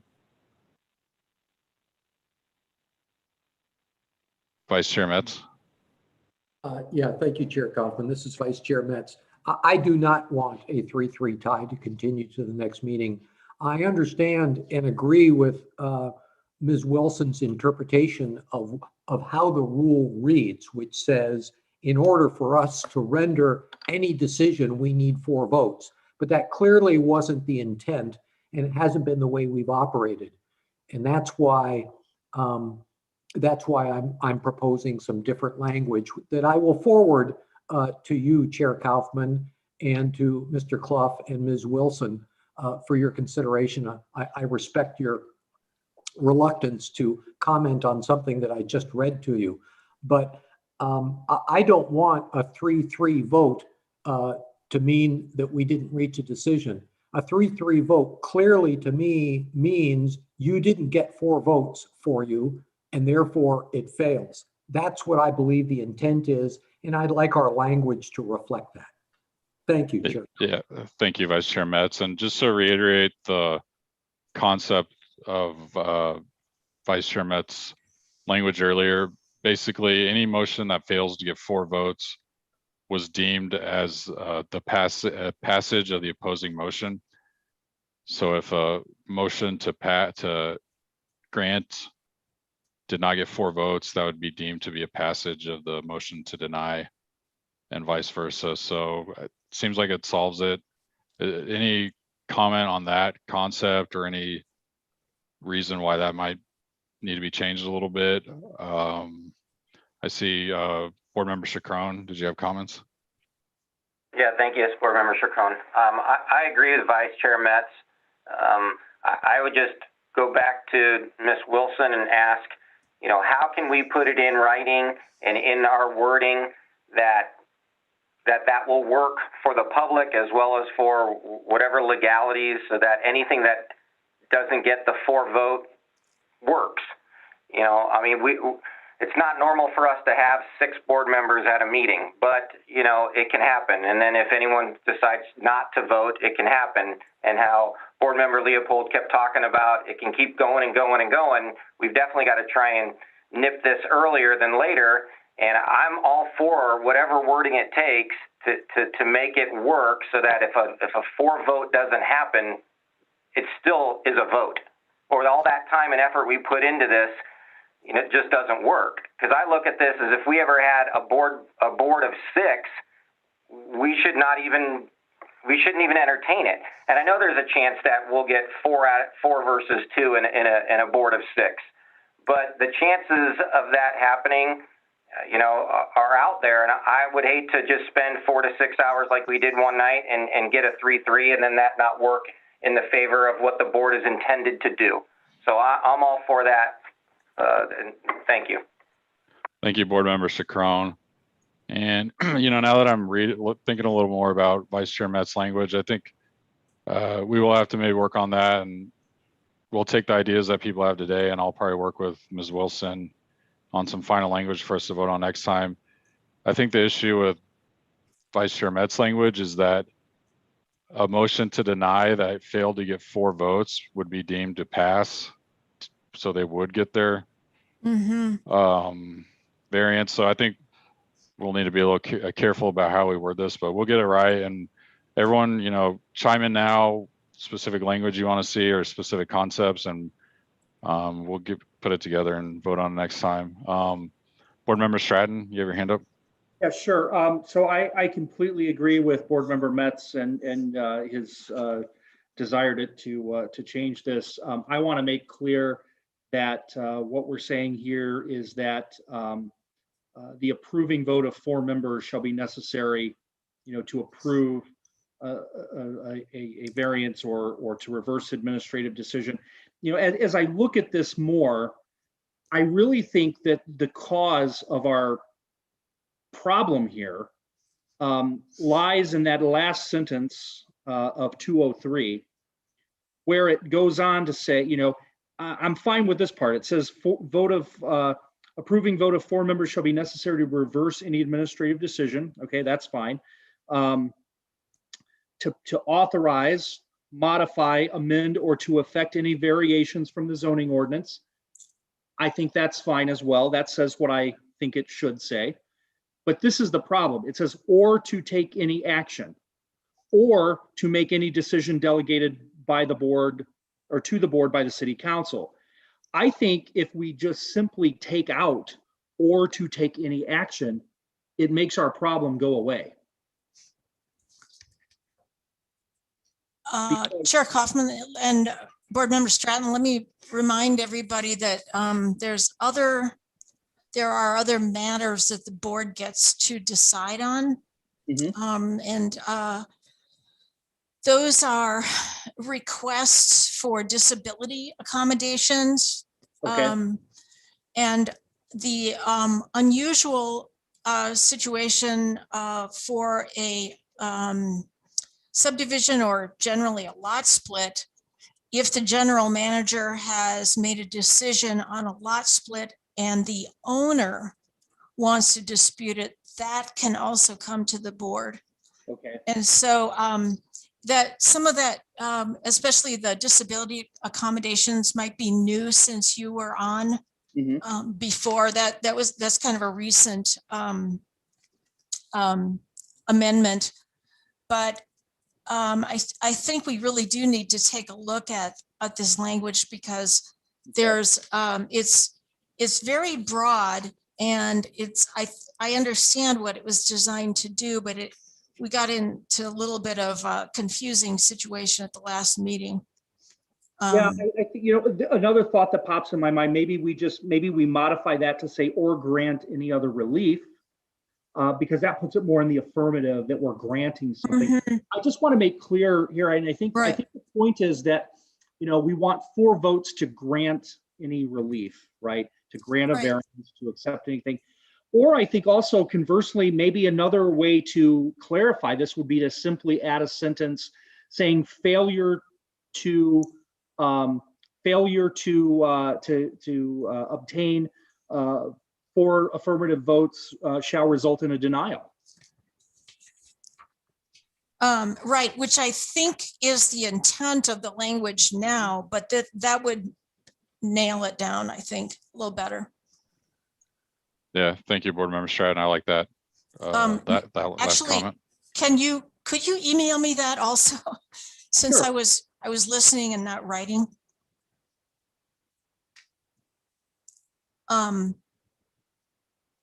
Yeah, the only thing that is very definite in the ordinance, in the powers and duties of the Board of Adjustment is what it gets to decide on, which is variances, appeals, and disability accommodations and the land division matters. But it talks about the concurring vote of a majority of all the members of the board, meaning 4, shall be necessary to authorize any variance. It's the rules that captures the decision on the other matters. All right. Thank you. Okay. Board Member Didi, do you have comments on this one? Yes, thank you. I'm just wondering whether this is probably too simplistic to actually accomplish what we're trying to accomplish here. But I'm wondering if you insert the word other before action and before decision in that last clause, whether that helps at all. So that it says, or to take any other action or make any other decision delegated to the board by the city council. Because then that, to me, the word other would take you completely out of the realm of votes on variations to the zoning ordinance. And so it would be clear that the second clause, if you failed to get four votes for your request for a variation from the zoning ordinance, then it will deem to have been denied because the last clause couldn't apply to requests for variations in the zoning ordinance. Yeah, I see what you're saying, Board Member Didi. I think that would help, but I got to say, Board Member Stratton's was a lot more clear cut, I thought.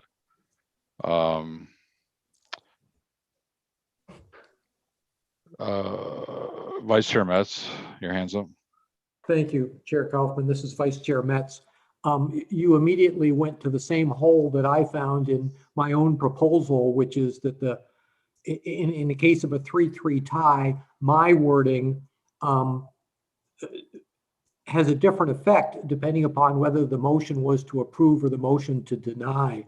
And in that case, it clearly makes a difference whether a motion to deny or a motion to pass is made. And we could have a rule that says all motions must be in the form of an approval. But I think we're in violent agreement of the intent we're trying to achieve. I think we've got some great input from Board Member Didi, Board Member Stratton, and of course from Ms. Wilson. If we're in agreement, I would propose that we simply delegate this to a subcommittee, if you will. You, Chair Kaufman, and Margaret and Brian Clough, and I'd be happy to participate if asked. Just work to come up with something, and with all those fine minds involved, I'm sure we'll have something that achieves the result without any gaping holes. And so I'll propose that I don't think we can wordsmith this anymore tonight. I think we're in agreement on the direction we need to take. Thank you. Yeah, thank you, Vice Chair Metz. Sounds perfect. I'll work with Ms. Wilson and any of the staff. We'll get something put together. Like you said, it sounds like we are all in agreement. And anyone who has specific ideas, go ahead and email those to Ms. Wilson, and we'll get it hammered out.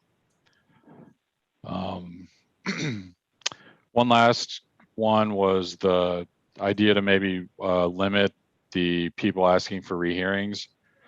Does anyone have any comment on how that might be accomplished? Right now, it seems like anyone can continue to ask for a rehearing ad nauseum every single month.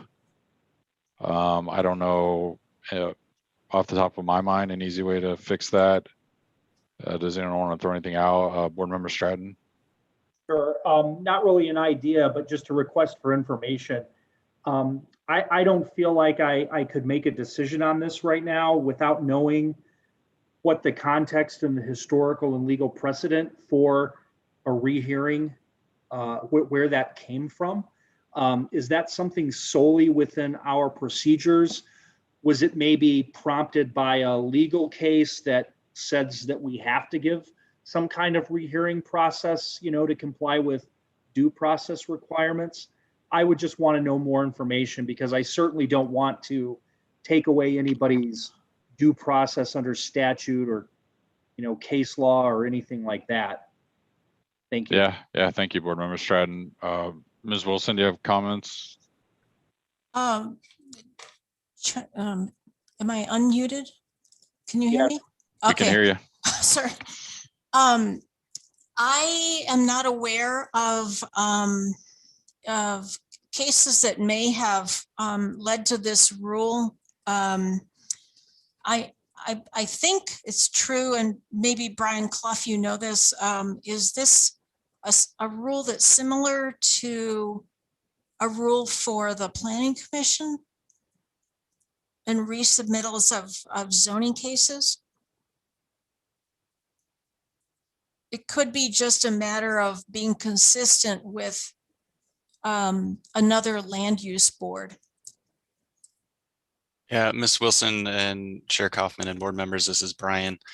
I am familiar with some requirements on zoning actions that have similar language, but I'm not familiar enough to speak to the legal intent behind it and how it may relate to the specific rules that we have for the Board of Adjustment. But it's definitely something that we can look into. Yeah, thank you. Ms. Wilson, can you maybe kind of look into some of that background if we're going to vote on this next month so we can have that in front of us? Certainly, I will. As far as the substance, does anyone have any comments? Maybe telling people they can only have one rehearing per 1 year cycle, or what it might be. Board Member Chacron. Thank you, Chair. This is Board Member Chacron. I have a question for Brian. Can you walk me through? Someone comes to our board, we deny to give them a variance. What actually happens with that resident after that? Do they meet with staff and the staff say, you could do this again if you wanted to? I mean, how does that situation come back to us where they, adjust it by a couple feet, which we talked about today? Where did that come from? What is the process? I mean, we talk about you can appeal this to the Superior Court or whatever, but it seems like there's other options that we're not telling them that I don't even know about. Can you walk me through what that process is and why they think they can just make a couple changes and throw it back at us within a certain time frame? I thought there were rules that said you can't reappeal when you lose for a year or two or whatever. I guess I'm just a little lost with all that. So if you could help me out with that, I'd appreciate it. Thank you. Sure. Yes, Chair Kaufman and Board Member Chacron. Generally, if an applicant comes through and they get a variance denied, we will follow up with them just to make sure that they understand what their options are. Generally, that discussion talks about how they are able to potentially remedy the situation, whether that means they have to remove a structure that didn't meet setbacks or revise their plans to make whatever their proposal was comply with the zoning requirements. We typically don't offer up the potential for rehearing. I think that tends to happen when applicants may be a little bit more astute or inquire further into the actual rules and procedures for the Board of Adjustment, where there they would find the material change language, and then they may come inquire to staff as to what that process is. And then as far as appeals, I mean, that's kind of front and center in the zoning ordinance. So if they don't agree with their ruling from the Board of Adjustment, obviously they have the appeal to appeal that to the Superior Court. So that's also usually an option that's discussed. Thank you, Brian Clough. One data point for everyone. I just finished my 3rd year, and this is the 2nd time this has come up. So I don't know, something to think about how important it might be. Vice Chair Metz, you had comments? Yes, thank you, Chair Kaufman. This is Vice Chair Metz. In my 7 years on the Board of Adjustment, this is only the second request. And I don't think this is a big deal. I think because some of tonight's board members felt passionately about this not being a substantial change or a material change, that this whole issue has been blown out of proportion. I think we're looking at a solution in search of a problem. The fact is that if it really is not a material change, and it's obvious that that's the case, then we'll have a discussion for 3 minutes, determine it's not a material change, and move on. And if we have to do that every month, that's a small price to pay to make sure that people have the right, when there is a material change, to have their new plans evaluated by this body. So I'm not in favor of placing, I'm not personally in favor of placing any restrictions over what we have now. Thank you, Chair Kaufman. Thank you, Vice Chair Metz, and I tend to agree. I don't see it as a big problem, and I don't really see much need for a change. Board Member Leopold, I know you're kind of an advocate for this, and I see your hand just went up. You want to go ahead? What if we said to them that you have to, the first one is free, but the second one, you have to deposit $500 with the city of Scottsdale. And if you lose the $500. So we all going out to dinner? Is that what you're trying to do? What's up with that? No, I'm just trying. No, I'm trying to. This business about lawyers bringing cases. The idea is that the losing lawyer has to pay. Is the idea here? And if they win, then they can have their $500 back. But if they lose, then it costs them. That might slow them down just a little bit. That's all I'm saying is that if you want to make sure that they have the right to do it, that's fine. But they don't have the right to pay to cost the city, because while you and I are doing this for free, the fact is that staff is getting paid, and this was not free. And if they do it, the 10 minutes and the 10 minutes and the 10 minutes, you keep adding it up. The fact is this is costing our city a lot of money and will continue to. And if that's the case, if they want to pay for that, I suppose, you and I as volunteers can decide whether we want to donate our time, but the city employees are getting paid. And as a city resident, I would like to see that repayment. So how about if they get if they want a second shot at it, they have to deposit 500, or second or third or fifth or 17th. They have to deposit some amount of money, and I'm just picking $500. It could be 200, any amount of money. The question then becomes, how important really is it to you? If it's free, they do one thing, but if they got to pay for it, maybe it's not.